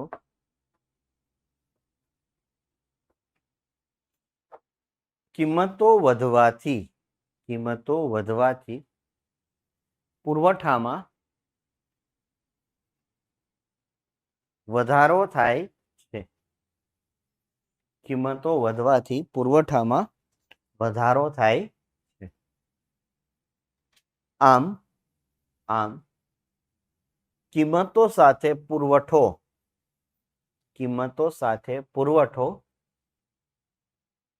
સીધા સંબંધે જોડાયેલ છે. પ્રત્યક્ષ સંબંધે જોડાયેલ છે. આ સમજાઈ ગયું બધાને? Yes or no? Yes. Ultimately મુદ્દો શું છે ખબર? આ તો આપણે આટલી બધી ચર્ચા કરી, પણ at the end of the day શું થશે? તો કે માંગ વધે અથવા ઘટે, પુરવઠો વધે અથવા ઘટે, એની સાથે કિંમતો છે એની પણ અસરો જોવા મળે, એ પણ વધે અથવા શું થાય? ઘટે.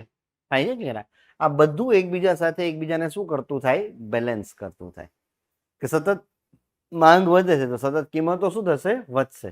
પણ એક પોઈન્ટ કરતા કિંમતો વધશે તો માંગ વધવાના બદલે શું થશે? ઘટશે. તો પાછી કિંમતો શું થશે? ઘટશે. પણ એક પોઈન્ટ એવો આવશે કે આ બંને શું થઈ ગયા? સ્થિર થઈ ગયા. સમજાણો મુદ્દો? કે જ્યાં એવો પોઈન્ટ છે કે જ્યાં જેટલી ડિમાન્ડ છે એટલી સપ્લાય થાય છે, એટલે એકંદરે માંગ અને પુરવઠો બંને સ્થિર થાય છે, જેના કારણે કિંમતો પણ શું થાય છે? આ કન્સેપ્ટ ક્લિયર થઈ ગયો બધાને? યસ ઓર નો? તો આ માંગ, પુરવઠો અને કિંમતો આ બધા એકબીજા સાથે સંતુલન સાધે એ બિંદુને આપણે કહીએ સંતુલન બિંદુ. એના માટે કયો શબ્દ યુઝ થાય? સંતુલન બિંદુ, કે જ્યારે કિંમતો કેવી થઈ જાય? સ્થિર થઈ જાય.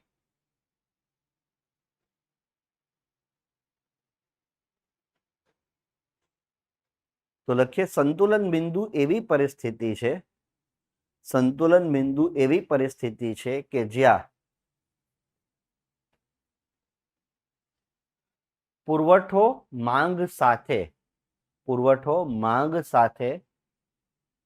સંતુલનમાં આવે છે. પુરવઠો માંગ સાથે સંતુલનમાં આવે છે અને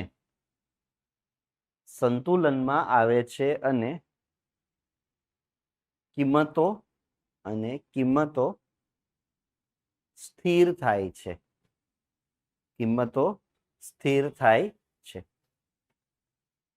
કયો કન્સેપ્ટ ક્લિયર? આ પોઈન્ટ સમજાઈ ગયો બધાને? Yes or no? યસ. અચ્છા, મારો પ્રશ્ન એવો છે છોકરાઓ, એવી કલ્પના કરો કે સંતુલન બિંદુ આવી ગયું છે,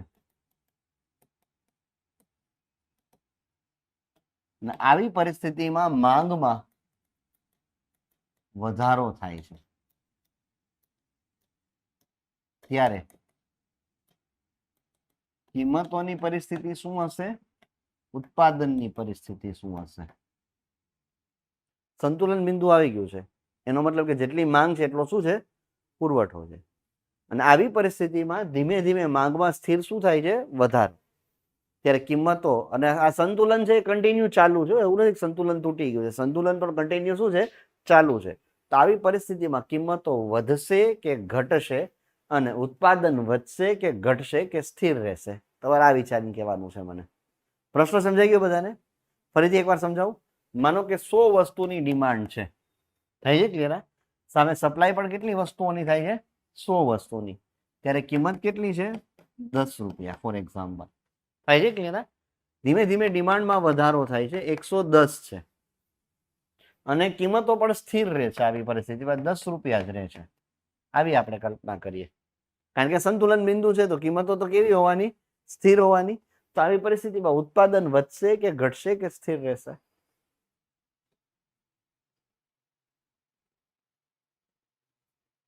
જી, વધશે, ઘટશે, સ્થિર રહેશે. ગુડ. સ્થિર રહેશે તો કિંમતો નહીં વધી જાય? માનો કે ઉત્પાદન, અહીંયા એવી કલ્પના કરો કે ઉત્પાદન છે,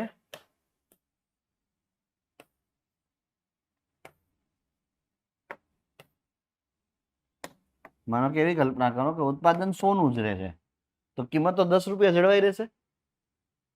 નહીં, કિંમતો 11 થઈ જશે. આપણે તો સંતુલન બિંદુ પકડી રાખ્યું છે. સંતુલન બિંદુ પકડી રાખ્યું એનો મતલબ એમ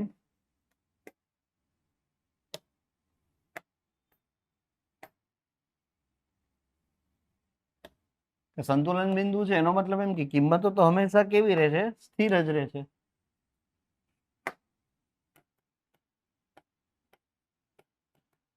તો આની પરિસ્થિતિમાં 100, અહીંયા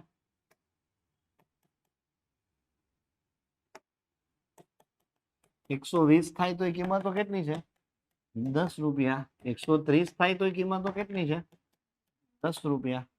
તો આવી પરિસ્થિતિમાં પુરવઠામાં શું થશે? સતત વધારો થશે.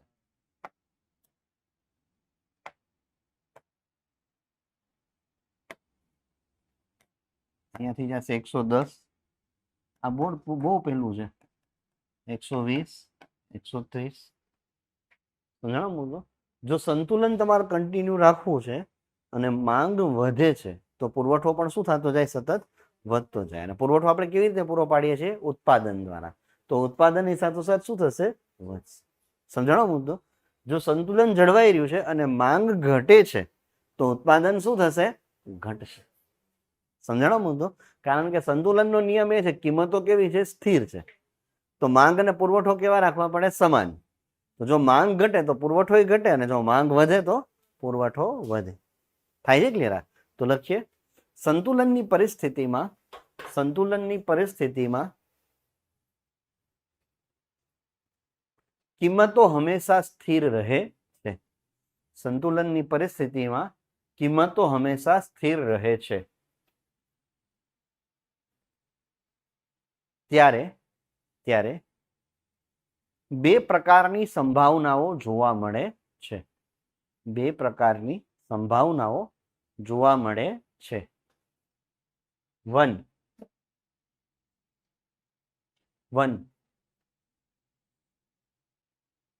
જો માંગમાં સતત વધારો થતો હોય, તો સંતુલનના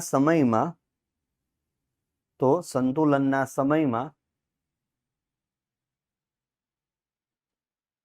પુરવઠા તેમજ ઉત્પાદનમાં પણ માંગની સાપેક્ષે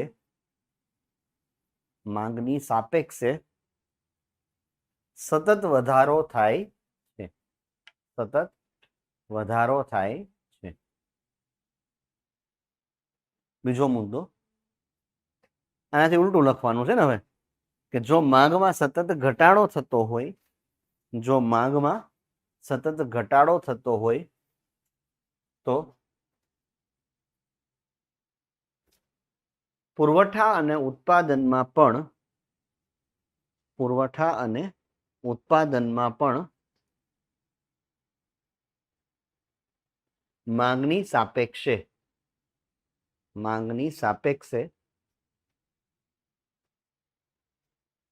સતત શું થાય છે?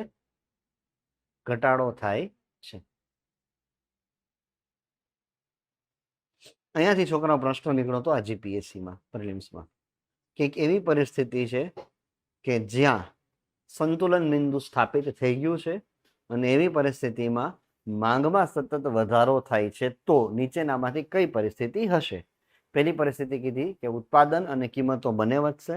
બીજી પરિસ્થિતિ કીધી ઉત્પાદન વધશે પણ કિંમતો સ્થિર રહેશે. ત્રીજી પરિસ્થિતિ કીધી કે ઉત્પાદન અને કિંમતો બંને ઘટશે. અને ચોથી પરિસ્થિતિ કીધી કે ઉત્પાદન ઘટશે પણ કિંમતો સ્થિર રહેશે. સમજાઈ ગયો મુદ્દો? આ તો શું થશે? આમાં કિંમતો કેવી રહેશે? સ્થિર રહેશે. અને ઉત્પાદન શું થશે? થયો કન્સેપ્ટ ક્લિયર બધાને? આમાં કોઈ પ્રશ્ન છે નહીં? તો પ્રશ્ન કેવા પૂછાય છે આપણને ખ્યાલમાં રહે. આ એપ્રિલ વાળી જીપીએસસીમાં જ પ્રશ્ન પૂછાણો હતો. પેલા બેઝિક કન્સેપ્ટ નહોતા, પણ જે હસમુખ સર આવ્યા ને એમને સિલેબસની અંદર એક શબ્દ એડ કરી નાખ્યો કે અર્થતંત્રના મૂળભૂત વિભાવનાઓ થાય છે, એટલે અર્થશાસ્ત્રની મૂળભૂત વિભાવનાઓ. એના કારણે આપણે આજે ચેપ્ટર છે પેલું પ્રસ્તાવના વાળું, ત્યાંથી પ્રિલિમમાં પ્રશ્નો પડવાના ચાન્સીસ વધી ગયા. થાય છે ક્લિયર? અને 3 પ્રશ્નો પડી ગયા એક જ પોઈન્ટમાંથી. પાછા 9 પોઈન્ટ નાખ્યો, નવા પોઈન્ટમાં 3 પ્રશ્નો નાખી દીધા આ વખતે. એટલે આપણે બધા મુદ્દાઓની ચર્ચા કરીશું. ડન? તો ફરીથી આપણે આવતા રહીએ પાછા મૂળ ચર્ચા ઉપર, કે લોકોને શું હોય? જરૂરિયાત કે ઈચ્છાઓના કારણે શું સર્જાય? માંગ સર્જાય. શું પૂરું પાડવું પડે? પુરવઠો આપણે કેવી રીતે? અચ્છા, આમાં એક આપણે શબ્દ સમજ્યા કિંમત. એક બીજો શબ્દ આપણે અત્યારે ચર્ચા કરી નાખીએ, મૂલ્ય, વેલ્યુ. બંને સરખા છે કે અલગ અલગ છે? પછી આપણે પેલી ચર્ચા ઉપર આવીએ પુરવઠાવાળી. કિંમત અને મૂલ્ય બંને સમાન કહેવાય કે અલગ અલગ? યસ, સમાન છે. યસ. કોમર્સ વાળા કેટલા છોકરાઓ છે? હાજુ છોકરાઓ? યસ, બોલો. કિંમત અને મૂલ્ય સમાન છે કે અલગ અલગ? ક્યારે તમે પ્રાઇઝ શબ્દનો પ્રયોગ કરી શકો, ક્યારે વેલ્યુ શબ્દનો પ્રયોગ કરી શકો? અચ્છા, આપણે એથિક્સ વાળી વેલ્યુઝની વાત નથી કરતા હો. ઈમાનદારી ને સાહસ ને એ મૂલ્યો અલગ છે. એ આપણા જે જીવનમાં જે નૈતિક મૂલ્યો છે આ એ નથી. આ ઇકોનોમીની વેલ્યુ છે. ડન? બોલો પાછળ મિત્ર. યસ.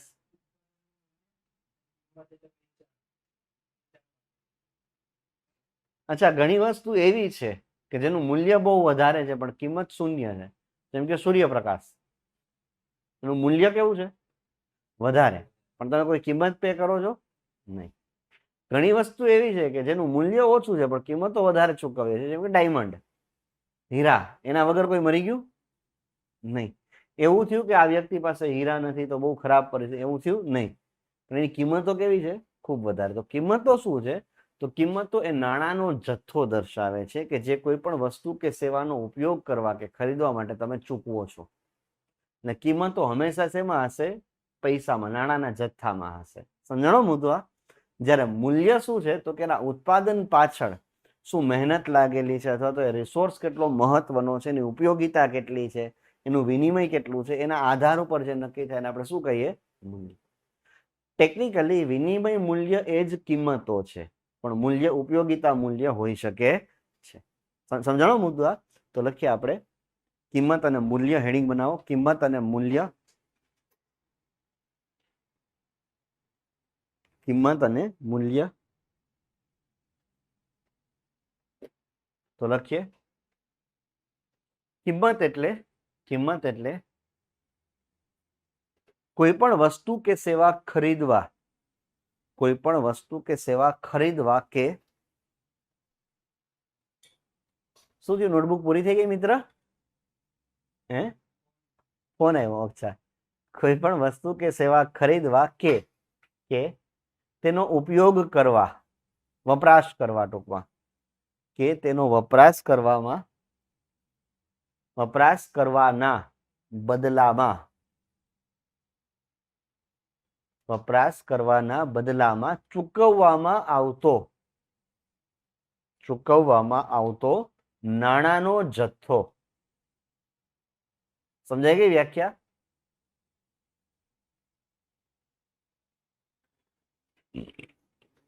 પછી આપણે લખીએ મૂલ્ય.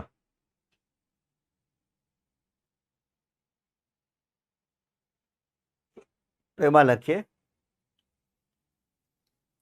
મૂલ્ય એક અમૂર્ત વિભાવના છે.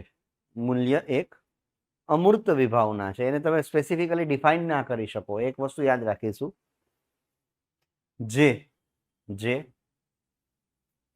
કોઈ પણ વસ્તુ કે સેવા, કોઈ પણ વસ્તુ કે સેવાની ઉપયોગિતા,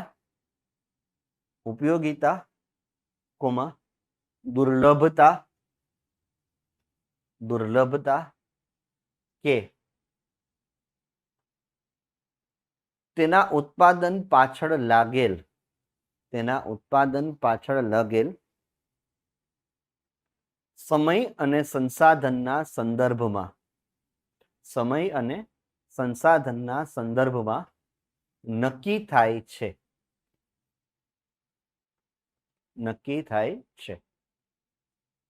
ઉદાહરણ તરીકે નીચે 1, સૂર્યપ્રકાશનું મૂલ્ય ખરું, સૂર્યપ્રકાશનું ઉપયોગિતા મૂલ્ય આવશે ટેકનિકલી. તો સૂર્યપ્રકાશનું મૂલ્ય ખરું, પરંતુ તેની કિંમતો ખૂબ ઓછી છે.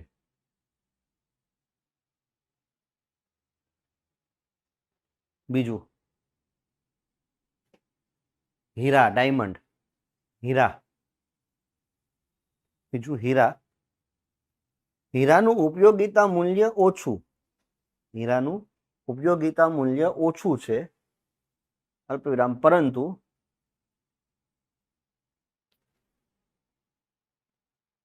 તેની કિંમતો ખૂબ વધુ છે. એ તો આર્ટિફિશિયલી બનાવવામાં આવે છે, સપ્લાયને રોકીને. તેની કિંમતો ખૂબ વધુ છે. સમજે ગાઈસ? ચલો, તો અહીંયા આપણે આ એક કન્સેપ્ટ સમજાઈ ગયો, એ છે કિંમત અને મૂલ્ય. ચલો, તો ફરીથી આપણે આવતા રહીએ કે કોઈ પણ વસ્તુની શું થશે? જરૂરિયાત કે ઈચ્છા, એના કારણે શું સર્જાશે? માંગ સર્જાશે. શું પૂરું પાડવું પડશે? પુરવઠો. કેવી રીતે પૂરો પાડશું પુરવઠો? માનો કે આ પેન છે, હું ખરીદવા માટે જાઉં તો આ પેન મને આપવી પડશે કે નહીં દુકાનદારે? તો એના માટે આનું શું કરવું પડશે? ઉત્પાદન. Very good. તો પુરવઠો કેવી રીતે પૂરો પાડવામાં આવે? ઉત્પાદન દ્વારા, પ્રોડક્શન દ્વારા. સમજાણો મુદ્દા? અને ઉત્પાદનના 4 સાધન છે. ઉત્પાદનના 4 સાધન છે.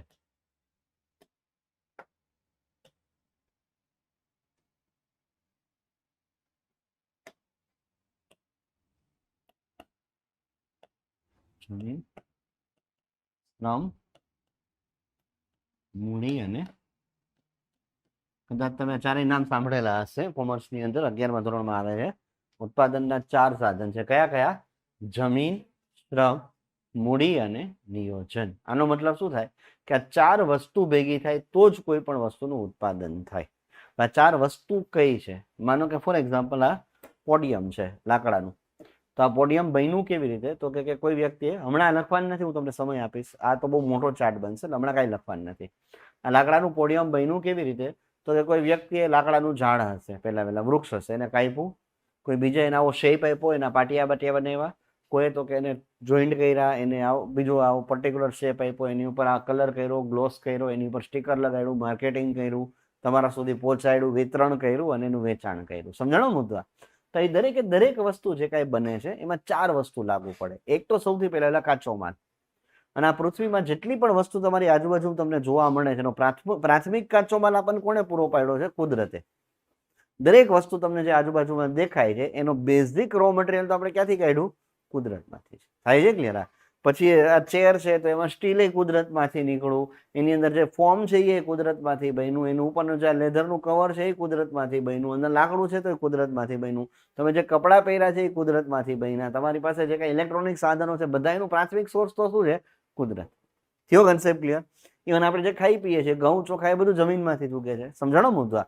તો જેટલા પણ કુદરતી સંસાધન છે કે જે પ્રાથમિક સોર્સ છે એને આપણે શું કહીએ છીએ? જમીન. પણ કુદરત એકલી ઉત્પાદન કરી શકતી નથી. કુદરત સાથે શું બને? માણસનો શ્રમ બને. થાય છે ક્લિયર? કે ભાઈ ખાલી લાકડાનું ઝાડ હોય તો આપણા માટે ઉપયોગી નથી. લાકડાના ઝાડમાંથી આપણે વસ્તુ બનાવી તો શું કર્યું? કોઈ એને કાપ્યું, કોઈ શેપ આપ્યો. મેં તમને આપ્યું ને એક્ઝામ્પલ. તો કુદરત સાથે શું ભેડો? માણસનો શ્રમ ભેડો. એને આપણે શું કહીએ? શ્રમ. કયો કન્સેપ્ટ ક્લિયર? આલ્ફ્રેડ માર્શલભાઈનું માનવું એવું છે કે આ ખાલી ઉત્પાદનના 2 જ સાધન છે, જમીન અને શ્રમ. પણ ઘણા ઇકોનોમિસ્ટ ઇન્ક્લુડિંગ આપણી એનસીઆરટી અને જીસીઆરટી નો ડેટા ઉત્પાદનના કેટલા સાધન કે છે? 4. હમણાં મગજમાં રહેવું જોઈએ. આપણે એક લાઈન લખી નાખશું જ્યારે શ્રમ લખીશું ત્યારે, કે આલ્ફ્રેડ માર્શલભાઈ કેટલા સાધન માનતા હતા? 2. ક્યારેક પૂછાઈ ગયું, સાવ આમ આડાઅવડું કરીને પૂછવું છે, હસમુખ પટેલ સાહેબને એવું થયું કે આ વખતે તો ખરેખર બનાવવું જ છે પેપર, તો આવું વાક્ય નાખી દે. થાય છે ક્લિયર? ત્રીજું સાધન છે મૂડી. આ માનવ સર્જિત સાધન છે. માનો કે એવી કલ્પના કરો કે તમારી પાસે માણસ છે, તમારી પાસે લાકડું છે, પણ લાકડાને છોલવાનું મશીન નથી, તો લાકડું બનશે? આપ ટેબલ બનશે નહીં. તેના માટે તમારે કારખાનું બનાવવું પડે, મશીનરી મૂકવી પડે કે જ્યાં તમે ઉત્પાદન કરો છો. આજે શરૂઆતમાં જે ઇન્વેસ્ટમેન્ટ કરવામાં આવે, શરૂઆતમાં જે મશીનરી, માનો કે જમીનની અંદર પેટ્રોલિયમ છે ને માણસો છે કે જેને પેટ્રોલિયમની જરૂર છે, કાઢવું છે, પણ એ કાઢવા માટે ડ્રીલ બનાવવી પડશે, એનું આખું રિફાઇનરીનું બધું બનાવવું પડશે તો પેટ્રોલ ડીઝલ બનશે. તો એ જે શરૂઆતનું ઇન્વેસ્ટમેન્ટ છે, એ જે આખી સામગ્રી છે, એ બધાને આપણે શું કહીએ? મૂડી. કયો કન્સેપ્ટ ક્લિયર? તો આ ઉત્પાદનના 3 સાધન, નિયોજન ઉપર ડિટેલમાં ચર્ચા કરીએ. સૌથી પહેલા લખીએ આપણે ઉત્પાદનના સાધનો. હેડિંગ બનાવો, મોટું હેડિંગ બનાવશું આપણે, ઉત્પાદનના સાધનો, જેમાં ઉત્પાદનનું પહેલું સાધન છે જમીન. ઉત્પાદનનું પહેલું સાધન છે જમીન. એમાં લખો, જો જીઓગ્રાફીમાં જમીનની વ્યાખ્યા અને ઇકોનોમીમાં જમીનની વ્યાખ્યા અલગ છે. જીઓગ્રાફીમાં તમે કાળી જમીન ને રાતી જમીન ને આ તે બધું જોતા, ટેકનિકલી સોઇલ છે, માટી છે, જમીન નથી, પણ જમીનનું ઉપરનું લેયર છે. થાય છે ક્લિયર? અહીંયા જમીનની વ્યાખ્યા શું છે? તો કે તમામ વસ્તુ આવી ગઈ એની અંદર. તો આમાં અર્થતંત્રમાં જમીનની વ્યાખ્યા આખી અલગ થઈ જાય. તો લખીએ, જમીન એટલે તમામ કુદરતી સંપત્તિ. તમામ કુદરતી સંપત્તિ કે જે ઉત્પાદન માટે પ્રાથમિક કાચો માલ પૂરો પાડે છે. કે જે ઉત્પાદન માટે પ્રાથમિક કાચો માલ પૂરો પાડે છે. થયો કન્સેપ્ટ ક્લિયર? બીજો મુદ્દો, જમીન એ કેવું છે? દુર્લભ છે કે સુલભ છે? આપણી પાસે ઇન્ફિનિટ પ્રમાણમાં છે કે લિમિટેડ પ્રમાણમાં છે? લિમિટેડ પ્રમાણમાં છે. જેટલા પણ સંસાધન છે, જમીનમાંથી પેટ્રોલ કાઢી રાખશો, એક દિવસ ખૂટશે કે નહીં? સમજાણો મુદ્દો? જમીનમાં સેન્દ્રિય તત્વો છે, એક દિવસ ખૂટશે કે નહીં? ખૂટશે. તો જમીન કેવું સાધન છે? દુર્લભ સાધન છે. તો જમીન એક દુર્લભ સાધન છે જેનો જથ્થો જેનો જથ્થો મર્યાદિત પ્રમાણમાં છે, જેનો જથ્થો મર્યાદિત પ્રમાણમાં છે.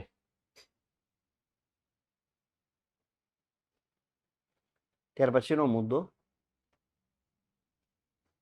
તેમાં કઈ કઈ વસ્તુનો સમાવેશ થાય, મોટી મોટી બાબત લખી નાખીએ. તેમાં હવે આ જે જમીન લખીએ છીએ આપણે જીઓગ્રાફી વાળી, એટલે કે જેમાં જમીનની માટી એવી લખીએ એટલે સ્પષ્ટતા થાય. જમીનની માટી, તેમાં રહેલ સેન્દ્રિય તત્વો, હવા, સૂર્યપ્રકાશ, પાણી, હવા, સૂર્યપ્રકાશ, પાણી, ખનિજ સંપત્તિ, વન સંપત્તિ વગેરેનો સમાવેશ થાય છે. ખનિજ સંપત્તિ, વન સંપત્તિ વગેરેનો સમાવેશ થાય છે. ત્યાર પછીનો મુદ્દો, આપણે આગળ રાષ્ટ્રીય આવકમાં ઇમ્પોર્ટન્ટ થશે. જમીનમાંથી સર્જાતી આવક, જમીનમાંથી સર્જાતી આવક શું છે? ભાડું છે. જમીનમાંથી સર્જાતી આવક ભાડું છે. ચલો ત્યાર પછી આપણે ચર્ચા કરીએ ઉત્પાદનનું બીજું સાધન, એ શું છે? શ્રમ. તો લખીએ, ઉત્પાદન માટે જરૂરી, ઉત્પાદન માટે પહેલા તો હેડિંગ બનાવી નાખો, શ્રમ. એમાં લખો ઉત્પાદન માટે જરૂરી માનવીય ઇનપુટ, હ્યુમન ઇનપુટ, માનવીય ઇનપુટ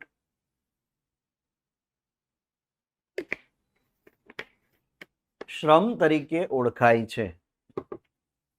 શ્રમ તરીકે ઓળખાય છે. જો શ્રમને આપણે સંકુચિત શબ્દમાં નથી સમજવાનું, એક બહુ વ્યાપક શબ્દ છે. આપણને એવું લાગે કે કોઈ મજૂર છે એ મજૂરી કામ કરે એ જ શ્રમ છે. શ્રમ, શ્રમિક, આપણે આ બે શબ્દો જ્યારે સાંભળીએ ત્યારે આપણને હંમેશા કોણ ઇમેજિન થાય કે કોઈ મજૂર છે એ શું કરે છે? મજૂરી કામ કરે છે, એને જ આપણે શ્રમ કહીએ. કોઈ કોમ્પ્યુટર કોડર છે, કોમ્પ્યુટરમાં કોડિંગ કરે છે બેઠો બેઠો, કોઈ સોફ્ટવેર બનાવે છે, ત્યારે આપણે શ્રમ કહી શકીએ, હા કે ના? હા. એ કેવો શ્રમ થઈ ગયો? માનસિક શ્રમ. પેલો કેવો શ્રમ થઈ ગયો? શારીરિક. તો શ્રમ બે પ્રકારના હોઈ શકે. કયા કયા? શારીરિક અને માનસિક. હું જે લેક્ચર આપું છું એ શ્રમ ગણાય કે ના ગણાય? અને ગણી શકાય કે નહીં? ગણી શકાય. તમે જે લેક્ચર સાંભળો છો એને શ્રમ ગણી શકાય કે નહીં? તમે લેક્ચર સાંભળો છો તેને આપણે શ્રમ કહી શકીએ કે ના કહી શકીએ? કહી શકીએ. થાય છે ક્લિયર? પણ મારો શ્રમ અને તમારો શ્રમ અલગ છે. મને હું શ્રમ કરીશ તો હું પછી બિલ મોકલી દઈશ ને મારું અર્થોપાર્જન પણ થાય છે. ભણાવવાનો તો હેતુ છે, બીજો હેતુ શું છે? પૈસા કમાવાનો પણ હેતુ છે. થાય છે ક્લિયર? જ્યારે તમારો વર્તમાનમાં તમને કોઈ પૈસા મળતા નથી. હા ઠીક છે, ઘરેથી કોઈ મોકલા 2 કલાક ખચવાઈ જતો એટલે 100 રૂપિયા રાખી, વાત અલગ છે. બાકી આપણને હાલમાં કોઈ નાણાં મળતા નથી. તો મારો શ્રમ કેવો ગણાશે? આર્થિક શ્રમ. તમારો શ્રમ કેવો ગણાશે? બિન આર્થિક શ્રમ. કેવો કન્સેપ્ટ ક્લિયર? અને ઇકોનોમીમાં આપણે કયા શ્રમને ઇન્ક્લુડ કરીશું ઉત્પાદનના સાધન તરીકે? આર્થિક શ્રમને કે બિન આર્થિક શ્રમને? માત્ર આર્થિક શ્રમને. કેવો કન્સેપ્ટ ક્લિયર? આર્થિક શ્રમ કયો હોઈ શકે? તો કે ઉત્પાદન માટેનો શ્રમ છે, વપરાશ માટેનો શ્રમ છે, વિતરણ માટેનો શ્રમ છે. આ બધા જ શ્રમ કયા ગણાશે? આર્થિક. કેવો કન્સેપ્ટ ક્લિયર? અચ્છા, શ્રમનો પુરવઠો શેની ઉપર ડિપેન્ડ કરે? વસ્તી ઉપર. થાય છે ક્લિયર? જે દેશની વસ્તી વધારે ત્યાં શ્રમનો પુરવઠો કેવો હોય? વધારે. જે દેશની વસ્તી ઓછી ત્યાં શ્રમનો પુરવઠો કેવો? ઓછો. તો ભારતમાં શું છે? શ્રમનો પુરવઠો વધારે છે કે ઓછો? ખૂબ વધારે. ભારત વિશ્વમાં સૌથી વધારે યુવાન વસ્તી ધરાવતો દેશ છે. તો ભારત વિશ્વમાં સૌથી વધુ શ્રમનો પુરવઠો ધરાવે છે. તો આપણે શ્રમની આયાત કરતા હઈશું કે નિકાસ? નિકાસ. બહારથી લોકો ઇન્ડિયામાં કામ કરે છે કે આપણા લોકો વિદેશમાં જઈને કામ કરે છે? આપણા લોકો વિદેશમાં જઈને કામ કરે. શા માટે? કારણ કે આપણી પાસે શ્રમનો પુરવઠો કેવો છે? વધારે. તો જ્યારે તમારા સગાવાલા કોઈ વિદેશમાં જાય, ત્યાં નાણાં કમાય અને એમાંથી અમુક નાણાં ઇન્ડિયામાં મોકલે, એને આપણે શું કહી? રેમિટન્સ. એના માટે કયો શબ્દ યુઝ થાય? રેમિટન્સ. અને વિશ્વમાં સૌથી વધુ રેમિટન્સ મેળવતો દેશ કોણ છે? ભારત. થાય છે ક્લિયર? શા માટે? જો તમે હમણાં રિસેન્ટલી ડેટાબેઝ આવ્યો, ભારતમાં $150 બિલિયન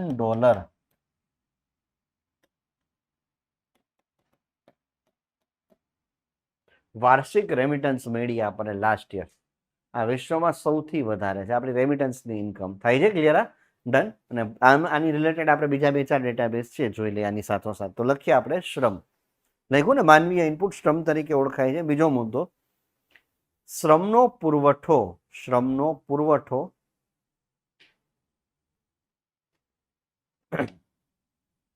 વસ્તી પર નિર્ભર કરે છે. વસ્તી પર નિર્ભર કરે છે. વસ્તી અને વસ્તીના માળખા પર, એવું લખજો. વસ્તી અને વસ્તીના માળખા પર નિર્ભર કરે છે. શ્રમનો પુરવઠો વસ્તી અને વસ્તીના માળખા પર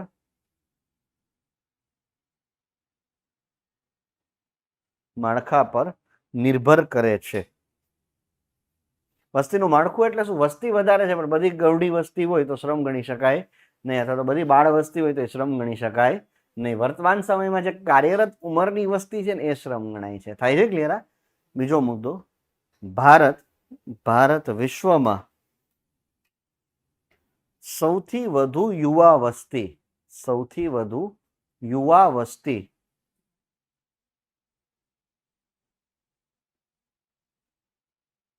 કૌંસમાં લખું એટલે લખી નાખું, એટલે કે શ્રમ કૌંસ પૂરો, એટલે કે શ્રમ કૌંસ પૂરો ધરાવતો દેશ છે.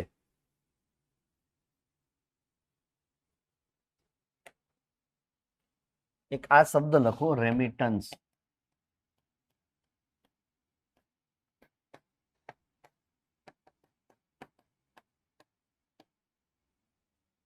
રેમિટન્સ.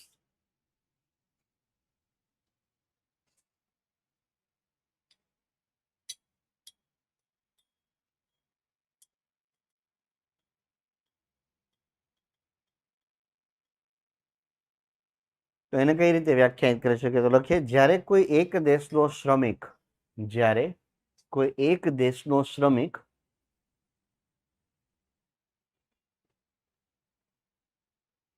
વિદેશમાં અર્થોપાર્જન એટલે કે નાણાં કમાવા, અર્થોપાર્જન કરે અને તેમાંથી અમુક રાશિ સ્વદેશ પરત મોકલે,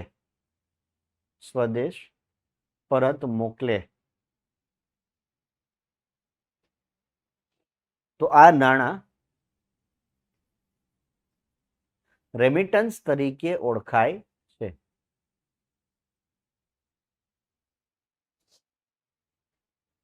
આમ આપણે 4 અલગ અલગ ડેટા જોવાના છે. એક, વિશ્વમાં સૌથી વધુ રેમિટન્સ મેળવતો દેશ. બીજું, ભારતમાં સૌથી વધુ રેમિટન્સ મેળવતું રાજ્ય. ત્રીજું, ભારતમાં સૌથી વધુ રેમિટન્સ મોકલતો દેશ. અને ચોથી વસ્તુ, ભારતથી સૌથી વધુ રેમિટન્સ લઈ જતો દેશ અથવા તો મેળવતો દેશ. કયો દેશ છે વિશ્વમાં સૌથી વધુ રેમિટન્સ મેળવે છે? આપણે ચર્ચા કરી. કયો દેશ છે? ભારત. એમાં કયું રાજ્ય સૌથી વધારે રેમિટન્સ મેળવતું હશે?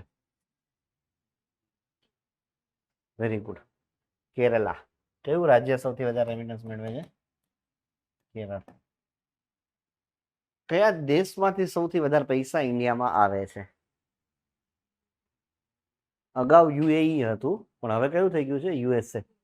ભારતના સૌથી વધારે રેમિટન્સ મોકલતો દેશ કયો છે? યુએસએ. પણ એવો કોઈ દેશ છે કે જેના લોકો ભારત કામ કરવા માટે આવે છે અને પૈસા લઈ જાય છે? કયો દેશ હશે? ભારતથી સૌથી વધારે રેમિટન્સ લઈ જતો દેશ. તમને કોઈ જોવા મળે છે કોઈ દેશના લોકો અહીંયા કામ કરવા આવતા હોય? બોલો. આફ્રિકાથી કોઈ નથી આવતું.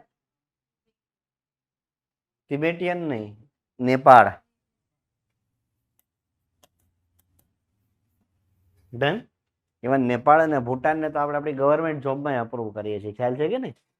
લખી નાખો.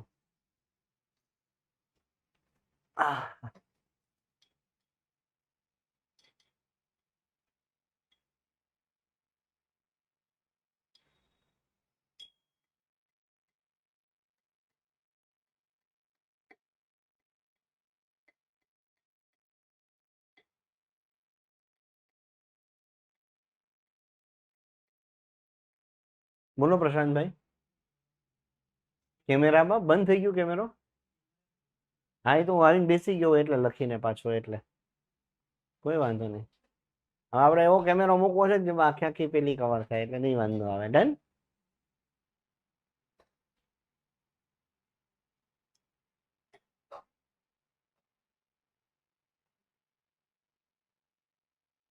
કેમેરાની તો આમે સમસ્યા છે ભાઈ, હું આમે કેમેરા કોન્શિયસ છું.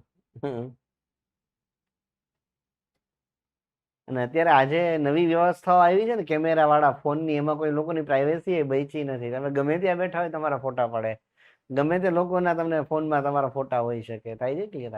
એટલે એ બાબતે કોન્શિયસ રહેવું થોડું જરૂરી ખરું. ડન. બીજી વસ્તુ, ભારતમાં એવું લોકોને સેન્સ નથી કે જ્યારે કોઈ પણ વ્યક્તિ પોતાનો ફોટો પાડતો હોય તો બેકગ્રાઉન્ડમાં લોકો હોય તો એ પોતે વિચારે કે ભાઈ આમને આપણે ના રાખીએ. એમાં ગમે ત્યાં ગમે ફોટો પાડી લેવાના.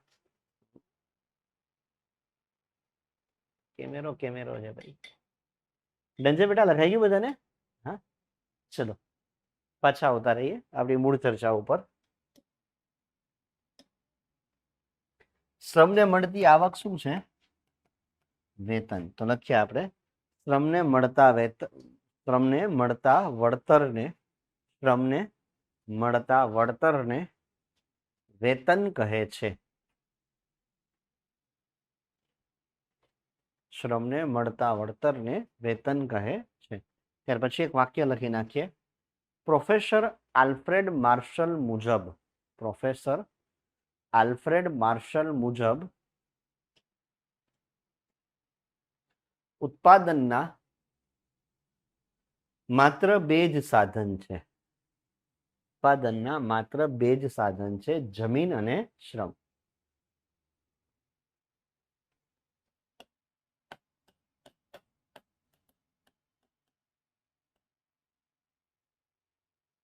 ચલો ત્યાર પછી આપણે ત્રીજું સાધન મળીએ, મૂડી. મૂડી, મૂડી, કેપિટલ. અચ્છા, બે શબ્દો છે, એક શબ્દ છે સંપત્તિ અને બીજો શબ્દ છે મૂડી. બંને સમાન છે કે અલગ અલગ? સંપત્તિ અને મૂડી બંને સમાન છે કે અલગ અલગ? અલગ અલગ છે. માનો કે તમારા અકાઉન્ટમાં 500 કરોડ રૂપિયા પડ્યા છે, તો આપણે અહીંયા ન હોત અત્યારે હવારમાં. થાય છે ક્લિયર? છતાં આપણે એવી કલ્પના કરીએ કે આપણા અકાઉન્ટમાં 500 કરોડ રૂપિયા પડ્યા છે. એ 500 કરોડ તમારી સંપત્તિ છે કે તમારી મૂડી છે? માનો કે તમારી પાસે 500 એકર જમીન પડી છે, તો એ તમારી મૂડી છે કે સંપત્તિ છે? તો મૂડી શું છે જો બંને સંપત્તિ છે? તો મૂડી કોને કહેવાય? તો કે એવી સંપત્તિઓ કે જે ઉત્પાદન હેતુ ખર્ચવામાં આવે અને આવકનું સર્જન કરે, એને મૂડી કહેવાય. તમારા ખાતામાં 500 કરોડ પડ્યા છે, તમારી સંપત્તિ છે, પણ એમાંથી ઉત્પાદન માટે તમે 100 કરોડ બહાર કાઢીને બિઝનેસમાં ઇન્વેસ્ટ કરો તો એ શું બની ગઈ? તમારી પાસે 500 એકર જમીન પડી છે, તમારી સંપત્તિ છે, અને એમાંથી 100 એકર ઉપર તમે ખેતી કરો કે એમાં કારખાનું નાખો તો એ જમીન શું બની ગઈ? મૂડી. તમારી પાસે મકાન છે, એમને ખાલી પડ્યું છે તો તમારી સંપત્તિ છે, અને મકાનને ભાડે ચડાવ્યું છે તો શું બની ગઈ? મૂડી. કારણ કે એમાંથી શેનું સર્જન થાય છે? આવકનું સર્જન થાય છે. તો કે એવી સંપત્તિઓ કે જે ઉત્પાદન હેતુ અથવા તો આર્થોપાર્જન કરવા માટે, આવક ઊભી કરવા માટે ખર્ચવામાં આવે, રોકવામાં આવે, એને આપણે શું કહીએ? મૂડીઓ. થઈ ગયું ક્લિયર? આ યસ ઓર નો? યસ. તો લખીએ આપણે એવી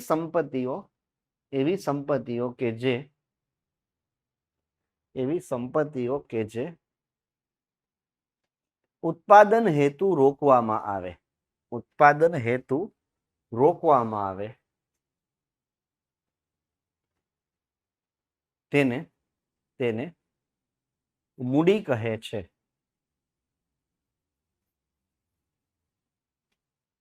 તેને મૂડી કહે છે. જેમાં જેમાં આમાં શેનો સમાવેશ થશે? તેમાં લખો જેમાં વ્યવસાયની શરૂઆત કરવા રોકાયેલ નાણાં કોમા કારખાનાનું મકાન, કારખાનાની ઇમારત આવું લખેલું છે પણ આપણે મકાન લખીએ. આઈએ ક્લિયર? કારખાનાનું મકાન, બિલ્ડિંગ, કોમા યંત્રો, સામગ્રી, ફર્નિચર. ફર્નિચર માટે શબ્દ છે રાચ રચીલું, પણ એના કરતા આપણે ફર્નિચર શબ્દ લખીએ. થાય છે ક્લિયર? યંત્રો, સામગ્રી, ફર્નિચર વગેરે. યંત્રો, સામગ્રી, ફર્નિચર વગેરે. ડન. આ બધાને આપણે શું કહીશું? મૂડી. અને મૂડીમાંથી કઈ આવક સર્જાય? વ્યાજ. મૂડીમાંથી કઈ આવક સર્જાય? વ્યાજ. તો લખી નાખીએ મૂડીને વળતર પેટે વ્યાજ મળે છે. મૂડીને વળતર પેટે વ્યાજ મળે છે.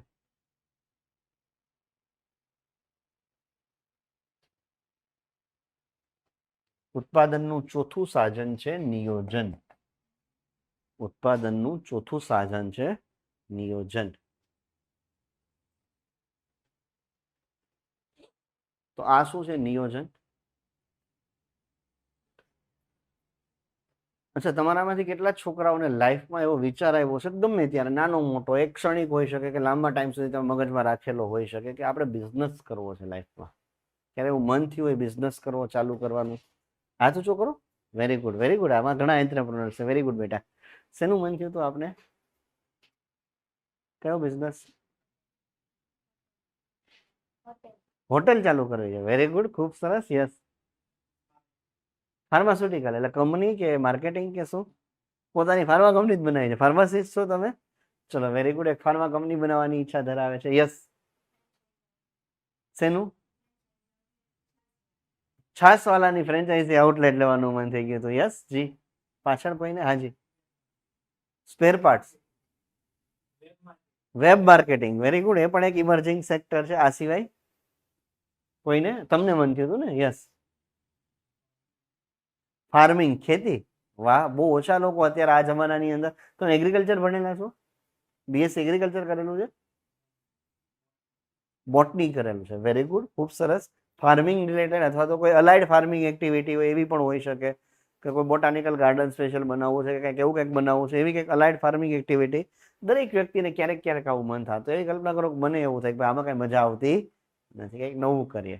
અહીંયા જો આટલા બધા છોકરા, આ તો આપણી હજી શરૂઆત છે બેસની, એટલે તમને 10-12 દેખાય છે. બાકી જે લોકો PCM 3માં બેઠા છે એમને ખબર છે કે ઉપર જગ્યાએ નથી હોતી. થાય છે ક્લિયર? આ ક્લાસરૂમમાં તમારે ચક્કર મારે તો એક વત્યાય મારી આવતું. તો રોજના આટલા 150-200 છોકરા આ સંસ્થા, અલગ અલગ છોકરા અહીંયા ફરતા હોય, નીચે સરસ મજાનો નાસ્તો મળી જાય મજા આવી જાય. આવો વિચાર આવે કે નહીં? મને છે કે આમાં કઈ મજા આવતી નથી. એના કરતા જો નીચે જઈને કંઈક પાણીપુરીની દુકાન બનાવી તો મજા આવી જાય. Yes or no? યસ. તો અહીંયા મને પોતાને બિઝનેસ ચાલુ કરવાનો વિચાર આવે છે. વિચાર આવવાનું કારણ શું હોઈ શકે? તમે જે કાંઈ પણ બિઝનેસ તો વિચાર કરો, તમે શું જોઈ છે ત્યાં? ડિમાન્ડ. કે આની શું હોઈ શકે? ડિમાન્ડ. અને તમારે શું પૂરું પાડવું છે? સપ્લાય. મને વેબ માર્કેટિંગ કરવાનું મન થાય તો એનો મતલબ શું છે કે ક્યાંક ને ક્યાંક આ વસ્તુની શું હોઈ શકે? ડિમાન્ડ. અને મારી અહીંયા ઈચ્છા શું છે? મારે શું પૂરી પાડવી છે? એની સપ્લાય. હું કેવી રીતે સપ્લાય કરીશ? પ્રોડક્શન દ્વારા. સમજાણો મુદ્દા? Yes or no? Panipuri supply કરી છે, મારે શું કરવું પડશે? પાણીપુરીનું ઉત્પાદન. અને ઉત્પાદન માટે મારે શું કરવું પડશે? તો કે ઉત્પાદનના જે અન્ય સાધન છે, કયા કયા છે? જમીન, શ્રમ અને મૂડી. આ ત્રણેયને મારે ભેગા કરવા પડશે. એટલે એના માટે હું શોપ ખરીદીશ, કાચો માલ ખરીદીશ, જે શું બની ગયું? જમીન. લોકોને નોકરી પર રાખીશ, હું પોતે મહેનત કરીશ, શું બની ગયું? શ્રમ. પછી એમાં શરૂઆતમાં ઇન્વેસ્ટમેન્ટ કરીશ, ફર્નિચર બનાવીશ, એ બધું શું બની ગયું? મૂડી. ને આ બધું જ ભેગું કરીને હું શું કામ કરીશ? ઉત્પાદન. એનું વેચાણ કરીશ અને એમાંથીને હું મારો બિઝનેસ ચલાવીશ. કયો કન્સેપ્ટ ક્લિયર? એવી વ્યક્તિ, સાંભળજો વ્યાખ્યા, એવી વ્યક્તિ કે જે બજાર એટલે કે માંગ અને પુરવઠા પર નજર રાખે છે, જે ઉત્પાદનના અન્ય સાધનો, કયા કયા? જમીન, શ્રમ અને મૂડીનું સંકલન કરે છે, જે ઉત્પાદનને લગતા નિર્ણય લે છે, શેનું ઉત્પાદન કરવું, કેટલું ઉત્પાદન કરવું, શું કિંમતો રાખવી. થાય છે ક્લિયર? અને જે બજારમાં શું ઉઠાવે છે, જોખમ ઉઠાવે છે, રિસ્ક ઉઠાવે છે, એ વ્યક્તિને નિયોજક કહે છે અને પ્રક્રિયાને શું કહે છે, નિયોજન કહે છે. થઈ ગયો કન્સેપ્ટ ક્લિયર? તો લખીએ આપણે વ્યાખ્યા. પેલા નિયોજક એવું લખજો, નિયોજક. તો લખો, એવી વ્યક્તિ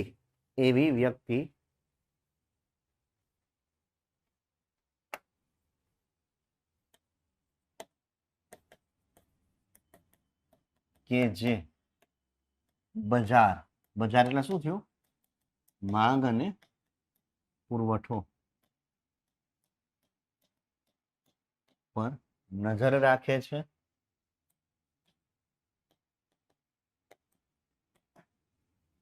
એવી વ્યક્તિ કે જે બજાર પર નજર રાખે છે, જે ઉત્પાદનને લગતા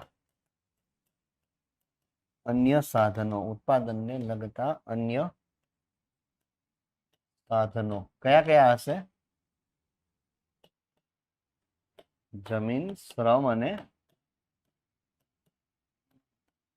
મૂડીનું સંકલન કરે છે.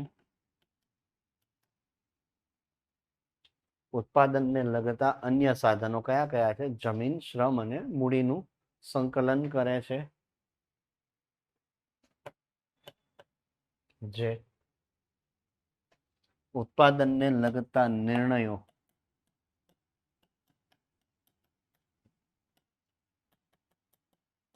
કયા કયા, કૌંસમાં લખીશું, શેનું ઉત્પાદન કરવું,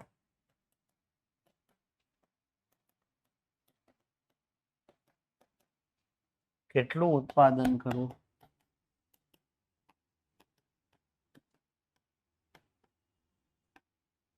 વગેરે.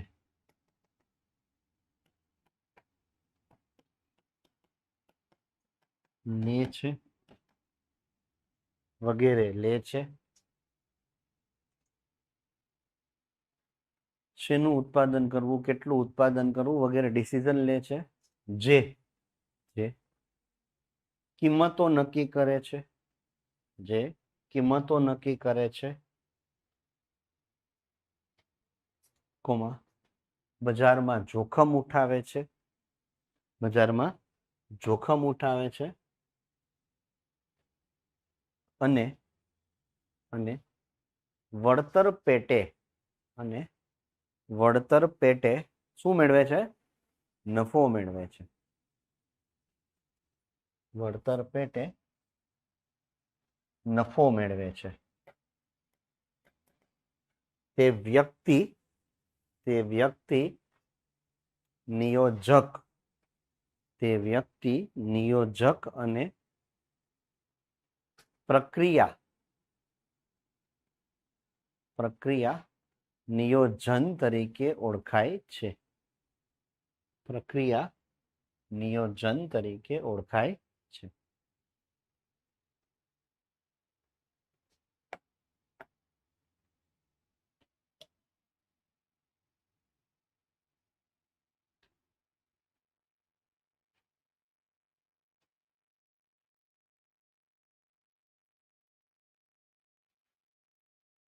ડન છે ગાઈસ? ચલો, તો ચલો આપણે ચર્ચા કરી કે સૌથી પહેલા આપણે શેની વાત કરી કે ઉત્પાદનના 4 સાધન છે. કયા કયા? જમીન, શ્રમ, મૂડી અને નિયોજન. એટલે એની અંદર તો કે એક નિયોજક વિચારશે કે મારે શું કરવું છે, તો કે લાકડું કાપીને એમાંથી પોડિયમ બનાવવું છે. પછી તો કે એમાં લાકડું જોશે, જે શું બની ગયું, જમીન. એ માણસ આવશે, જે કાપીને એનો શેપ આવશે, એ શું બની ગયો, શ્રમ. એના માટે મશીનરી ખરીદશે, શું બની ગઈ, મૂડી. અને જે વ્યક્તિ આના માટે જોખમ ઉઠાવ્યું માર્કેટમાં બનાવવા માટે, વ્યક્તિ શું બની ગયો, નિયોજક. થયો કન્સેપ્ટ ક્લિયર? હવે ફોર એક્ઝામ્પલ આપણે મૂળ ચર્ચામાં આવતા રહી કે મારે શેની જરૂર હતી, પેનની. યાદ છે ને, શરૂઆતમાં આપણે એક્ઝામ્પલ લીધું. એના માટે હું શું ખરીદવા માટે જઈશ, નીચે દુકાનવાળાને કહીશ તમે મને પેન આપો. એટલે મેં શું ઊભી કરી, માંગ. એ શું પૂરું પાડશે, પુરવઠો. તો પુરવઠા માટે એને શું કરવું પડશે, ઉત્પાદન. માનો કે એવી કલ્પના કરો કે આ પેનનું ઉત્પાદન થયું છે ફોર એક્ઝામ્પલ મુંબઈમાં, ને મેં ડિમાન્ડ ક્યાં ક્રિએટ કરી છે, ગાંધીનગરમાં. તો એ મુંબઈ બેઠા ગાંધીનગરની ડિમાન્ડ સીધી પૂરી કરી શકે નહીં, એને અહીંયાથી અહીંયા શું કરવી પડે? પહોંચાડવી પડે. થયો કન્સેપ્ટ ક્લિયર? અને ઘટનાને આપણે શું કહીએ છીએ? વિતરણ.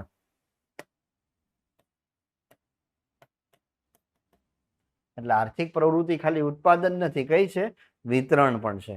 વિતરણની વ્યાખ્યા શું છે? તો કે ઉત્પાદન બિંદુથી માંગ બિંદુ સુધી વસ્તુ કે સેવાને પહોંચાડવાની પ્રક્રિયા. સિમ્પલ થઈ ગઈ? શું છે વ્યાખ્યા વિતરણની? ઉત્પાદન બિંદુથી માંગ બિંદુ સુધી વસ્તુ કે સેવાને પહોંચાડવાની પ્રક્રિયા, એને આપણે શું કહીએ? વિતરણ. વિતરણ થઈ ગયું, મારી પાસે આવી ગઈ. હવે હું શું કરીશ? એનો વપરાશ. હવે હું શું કરીશ? એનો વપરાશ. એટલે હું પેન લઈ લઈશ તો રોજ ઘસવાનું ચાલુ કરીશ, લખવાનું ચાલુ કરીશ. એક દિવસ તૂટી જશે, બગડી જશે, ખોવાઈ જશે, થાય છે ક્લિયર? એની ઉપયોગિતા પૂરી થઈ જશે, એટલે વપરાશ થઈ ગયો, હું ફેંકી દઈશ. પાછી હું શું કરીશ? જરૂરિયાત તો ચાલુ જ છે, મેં વપરાશ કરી લીધો, હું ફેંકી દઈશ. પછી હું શું કરીશ? નવી ખરીદવા માટે જઈશ. તો વપરાશના કારણે પાછી શું સર્જાય? માંગ.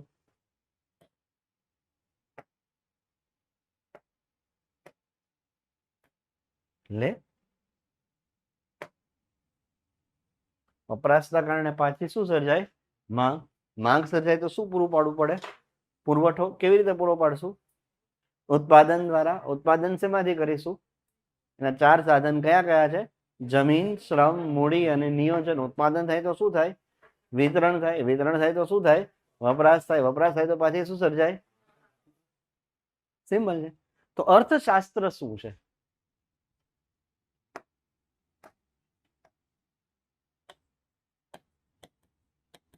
આપણને એવું થાય આ બધામાં અર્થશાસ્ત્ર આવી ક્યાંથી ગયું? તો અર્થશાસ્ત્ર શું છે? તો કે લોકોની જરૂરિયાત કે માંગ પૂર્તિ માટે ઉત્પાદનના સાધનોમાંથી ઉત્પાદન, તેનું વિતરણ અને વપરાશનો અભ્યાસ કરતું શાસ્ત્ર. આપણે ભણવાનું શું હોય અર્થશાસ્ત્રની અંદર? તો કે ઉત્પાદન, વિતરણ અને વપરાશ. આ 3 મુખ્ય આર્થિક પ્રવૃત્તિ છે. તમે ઉત્પાદન કરો તો આર્થિક પ્રવૃત્તિ કહેવાય, વિતરણ કરો તો આર્થિક પ્રવૃત્તિ કહેવાય, વપરાશ કરો એ પણ આર્થિક પ્રવૃત્તિ કહેવાય. કારણ કે શું સર્જે છે? માં. આને જે અભ્યાસ કરતું શાસ્ત્ર છે એને આપણે શું કહીએ? અર્થશાસ્ત્ર. સમજાઈ ગઈ વ્યાખ્યા બધાને? Yes or no? યસ. તો લખીએ આપણે અર્થશાસ્ત્રની વ્યાખ્યા. અર્થશાસ્ત્ર.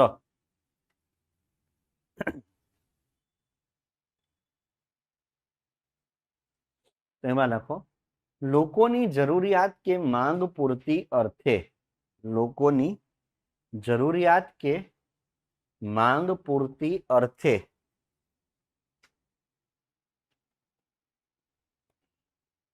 ઉત્પાદનના સાધનોમાંથી ઉત્પાદન, ઉત્પાદનના સાધનોમાંથી ઉત્પાદન, કોમા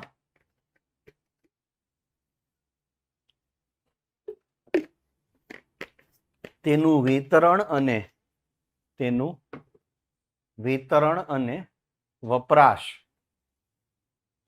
તેનું વિતરણ અને વપરાશનો અભ્યાસ, વપરાશનો અભ્યાસ કરતું શાસ્ત્ર એટલે અર્થશાસ્ત્ર. એટલે અર્થશાસ્ત્ર. ઇકોનોમિક્સ કાઉન્સમાં લખી નાખજો, ઇકોનોમિક્સ. ડન. ચલો છોકરા, હવે આ ચાર્ટ ડ્રો કરી નાખો.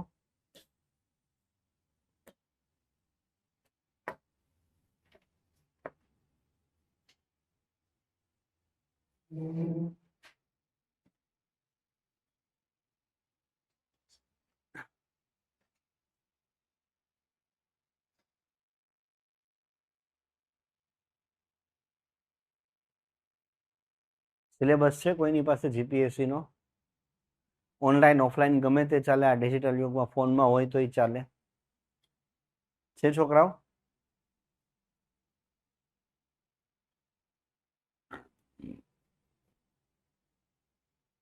એક તો આ વસ્તુ કરવી છે આપણે, જેટલા છોકરાઓ છે બધાને સિલેબસની એક કોપી આપી દેવી છે શરૂઆતથી જ.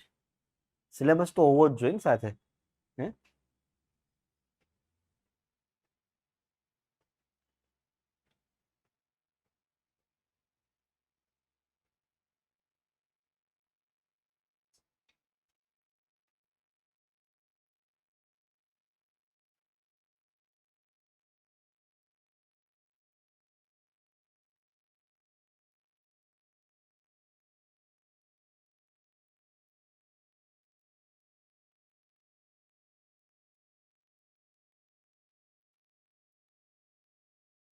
મારે જોતો નથી, મારે એક વસ્તુ કરવાની ચર્ચા, એટલે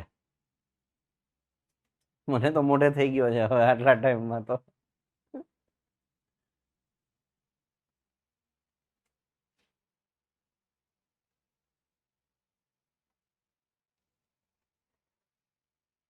લખાઈ ગયું બધાને? ચલો તો આપણે શેની વ્યાખ્યા ભણ્યા છોકરાઓ? અર્થશાસ્ત્ર. કેટલા મિત્રો કોમર્સ કરેલા છે? આ સૂચો કરો. ચલો આપણે કોમર્સમાં કયો વિષય ભણતા હતા? અર્થશાસ્ત્ર. આપણે સિલેબસમાં કયો શબ્દ લખેલો છે?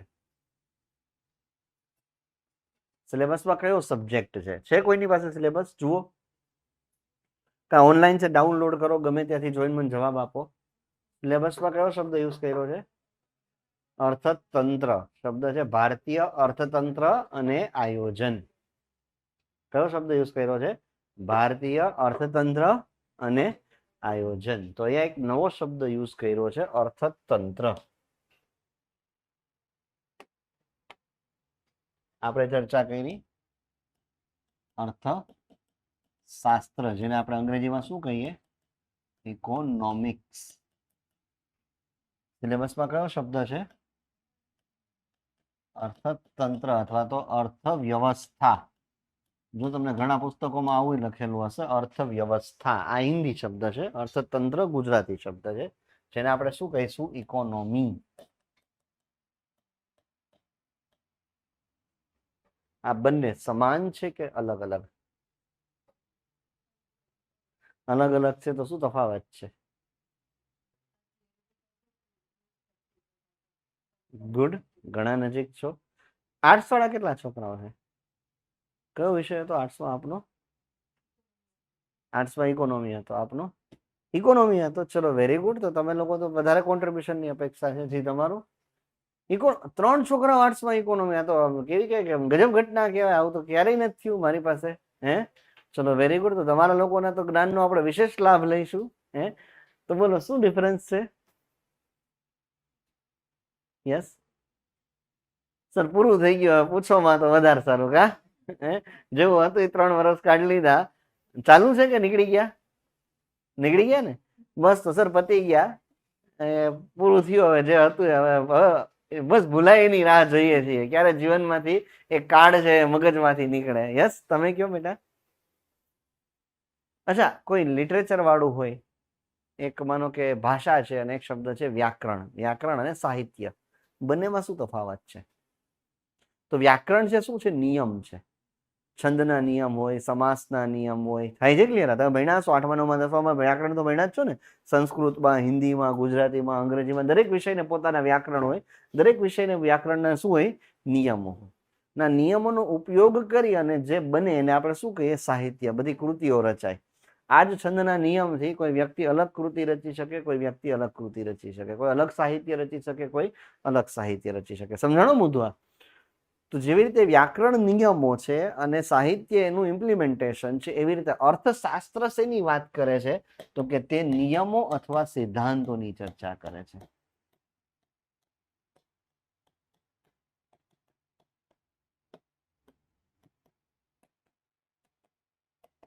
એ શેની ચર્ચા કરે છે? નિયમો અથવા સિદ્ધાંતોની ચર્ચા કરે. જ્યારે આ તો કે તે સિદ્ધાંતોને લાગુ પાડ્યા બાદ, એને ઇમ્પ્લિમેન્ટ કર્યા બાદ જે પરિણામ આવે અથવા તો અસર ઊભી થાય એની ચર્ચા કરે છે. થાય છે ક્લિયર? તે સિદ્ધાંતોને લાગુ પાડ્યા બાદના પરિણામો કે અસરોની ચર્ચા કરે છે. આનો મતલબ શું થયો? કે ભાઈ ફુગાવાના નિયમો છે પોતાના, ઉત્પાદનના પોતાના નિયમ છે, માંગ પુરવઠાના પોતાના નિયમ છે. આપણે બધા ભણ્યા ને અત્યારે આ બધા નિયમો તો અર્થશાસ્ત્રમાં જોવા મળે. પણ એ નિયમોને તમારા ઘરમાં લાગુ પાડો તો તમારા ઘરનું શું બની ગયું? અર્થતંત્ર. એ નિયમોને ગાંધીનગરમાં લાગુ પાડીએ તો ગાંધીનગરનું શું બની ગયું? અર્થતંત્ર. ભારતમાં લાગુ પાડીએ તો ભારતનું અર્થતંત્ર. ગુજરાતમાં લાગુ પાડીએ તો ગુજરાતનું અર્થતંત્ર. સમજાણો મુદ્દો? એટલે આ શું છે? થિયોરીની વાત કરે છે, જ્યારે આ એના ઇમ્પ્લિમેન્ટેશનની વાત કરે છે. આ રિયલ લાઈફ સબ્જેક્ટ છે. અચ્છા, અર્થશાસ્ત્રના નિયમો બધે કેવા હોવાના? સમાન. પણ એનું ઇમ્પ્લિમેન્ટેશન કેવું હોવાનું? અલગ અલગ. બે સગા ભાઈઓ છે, બંનેની સેમ સેલરી છે, સેમ દરેક વસ્તુ છે, એક જ બે ફેમિલી બિઝનેસમાંથી બંને સરખા પૈસા લે છે, બંને અલગ અલગ રહે છે, બંને માટે અર્થશાસ્ત્રના નિયમો કેવા હશે? સમાન, પણ બંનેનું અર્થતંત્ર કેવું હશે? અલગ અલગ. કારણ કે આ એક સૈદ્ધાંતિક વિષય છે. આ કેવો વિષય છે? તે સૈદ્ધાંતિક વિષય છે. આ ટેકનિકલી એક વિજ્ઞાન થઈ જાય છે. આ શું થઈ જાય છે? એક વિજ્ઞાન થઈ જાય છે. પ્રિન્સિપલ શું હોય? શું હોય? વિજ્ઞાન હોય. થાય છે ક્લિયર? અને આ કેવો વિષય છે? તે વ્યવહાર શાસ્ત્ર છે. આ હ્યુમાનિટીઝ નો ભાગ બની જાય. થાય છે ક્લિયર? માનવ શાસ્ત્રો જેટલા છે ને, આ એનો ભાગ બની જાય. આમાં હ્યુમન બિહેવિયર એડ થાય છે. આપણે એક બહુ સરસ મજાની ઘટના જોઈ હતી. અત્યારે તમે લોકો માનો કે તમને એવું થાય કે મારો ફોન બગડી ગયો, તમે ભાગીને શું કરવા જશો? રિપેર કરવા માટે જશો. ફોનની સ્ક્રીન છે એની અંદર પેલું જે આપણે ઉપર લગાડીએ શું કે ટફન તૂટી જાય, આપણે ભાગીને શું કરવા માટે જાય? રિપેર કરવા માટે જાય. શૂઝ બગડી ગયા છે, આપણને એવું થાય કે શૂઝ નથી ચાલતા, તો આપણે શું કરીએ? દોડીને નવા લઈ આવીએ. કપડાં ફાટી ગયા છે, નવા કપડાં ખરીદીએ. આપણે ક્યાંક ને ક્યાંક બહાર જતા નાની મોટી વસ્તુ ખરીદીએ. આપણું નોર્મલ વર્તન છે. સમજાણો મુદ્દા? કોવિડનું લોકડાઉન થયું હતું ત્યારે કોઈને હુંજું કે મારા ફોન બગડી ગયો છે, ધીમો ચાલે છે? ત્યારે તમારી જીવનની મોટા ભાગની વસ્તુઓ ઉપર આપણે શું મૂકી દીધી હતી? કાપ મૂકી દીધી. સમજાણો મુદ્દા? કારણ કે જેવી પરિસ્થિતિ છે, માનવનું વર્તન કેવી રીતે થતું જાય? બદલાતું છે.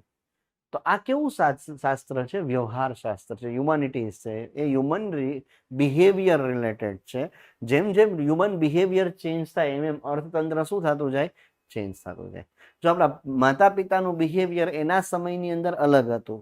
એમનું એક બિહેવિયર જોવા મળતું બચત આધારિત અર્થતંત્ર. એ લોકો શું કરતા? તો કે 1 લાખ રૂપિયા કમાતા હોય તો 50,000ની બચત કરે, 50,000નો ખર્ચ કરે. હવેનું ઇકોનોમિકલ બિહેવિયર પેટર્ન ચેન્જ થઈ છે, કન્ઝમ્પશન પેટર્ન ચેન્જ થઈ છે. હવે લોકો 1 લાખ રૂપિયા કમાય, 1 લાખનો ખર્ચ કરે, બીજી 2 લાખ રૂપિયાની લોન લે, 3 લાખનો ખર્ચ કરે. સમજાણો મુદ્દા? તો આ બધું કયું શાસ્ત્ર ભાગ થઈ જાય? વ્યવહાર શાસ્ત્ર. આ વ્યવહારુ વિષય છે. જ્યારે આ પ્રિન્સિપલ્સ છે, આ દરેક જગ્યાએ કેવા હશે? સમાન હશે. તે તમામ જગ્યાએ સમાન હોય છે. હા, તો કે તે સમય અને સ્થળને આધારે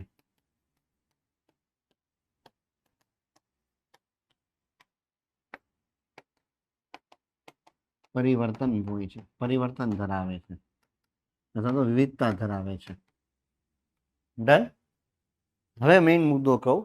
આપણા સિલેબસમાં આપણે કોમર્સમાં શું ભણીને આવ્યા, અથવા તો આર્ટ્સમાં શું ભણીને આવ્યા? ઇકોનોમિક્સ. આપણા સિલેબસમાં કયો વિષય છે? ઇકોનોમિક્સ. એટલે આપણે જે અભ્યાસ શાસ્ત્રમાં અત્યાર સુધી ભણ્યા એ વિષય અલગ છે, અને જે આપણા સિલેબસમાં છે એ વિષય કેવો છે? અલગ છે. આપણે ભણવાની છે ઇન્ડિયન ઇકોનોમી, અને એક પોર્શન છે એમાં ગુજરાતની ઇકોનોમી. થયો કન્સેપ્ટ ક્લિયર? એનો મતલબ શું થયો? કે જે સૈદ્ધાંતિક વિષય આપણે શાળામાં કોલેજમાં ભણીને આવ્યા, it is not part of the syllabus of GPSC or UPSC even. થયો કન્સેપ્ટ ક્લિયર? એનો મતલબ એમ છે કે અહીંયા કોમર્સ વાળા હોય, આર્ટ્સ વાળા હોય, સાયન્સ વાળા હોય, બધા કેવા થઈ ગયા? સરખા. બધા માટે આ નવો વિષય છે. ન તો કોઈ બહુ જાજુ ખુશ થવાની જરૂર છે, ન તો કોઈ બહુ જાજુ દુઃખી થવાની જરૂર છે, કારણ કે આ બધા જ માટે કેવો વિષય છે? સમાન વિષય. થઈ ગયો કન્સેપ્ટ ક્લિયર બધાને? Yes or no? યસ લખી નાખવા.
છે ગાઈસ.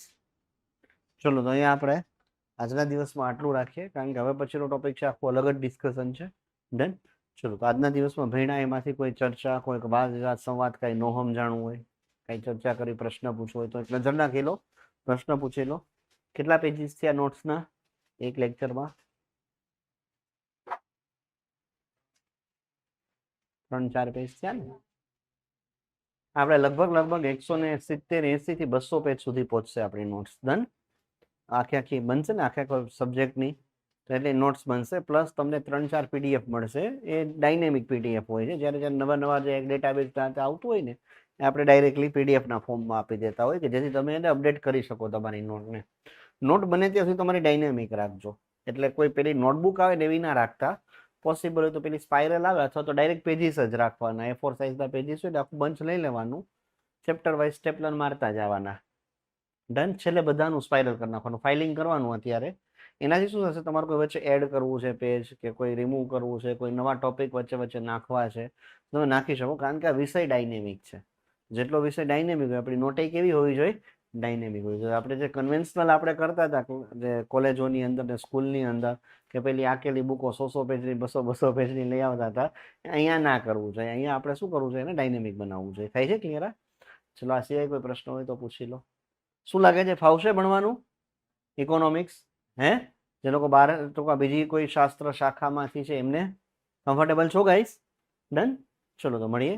એમાંથી જેટલા ડેમો લેક્ચર સ્ટુડન્ટ્સ છે, ઇવન ઓલ્ડ છે કે ન્યૂ છે, એ બધાની સાથે આજે આપણે મુલાકાત કરીશું. બાકી જે લોકોનું એડમિશન થઈ ગયું છે કે રજીસ્ટ્રેશન થઈ ગયું છે, એ લોકો જઈ શકે છે. ડન.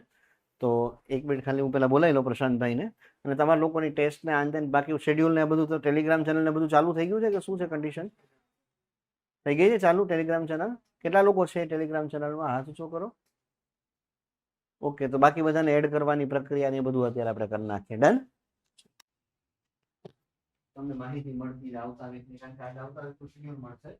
આવતા વીકનું શેડ્યુલ તમને ખ્યાલમાં આવી જાય. પણ આ 1-2 વાગ્યા સુધીમાં પૂરો થઈ જતું હોય છે.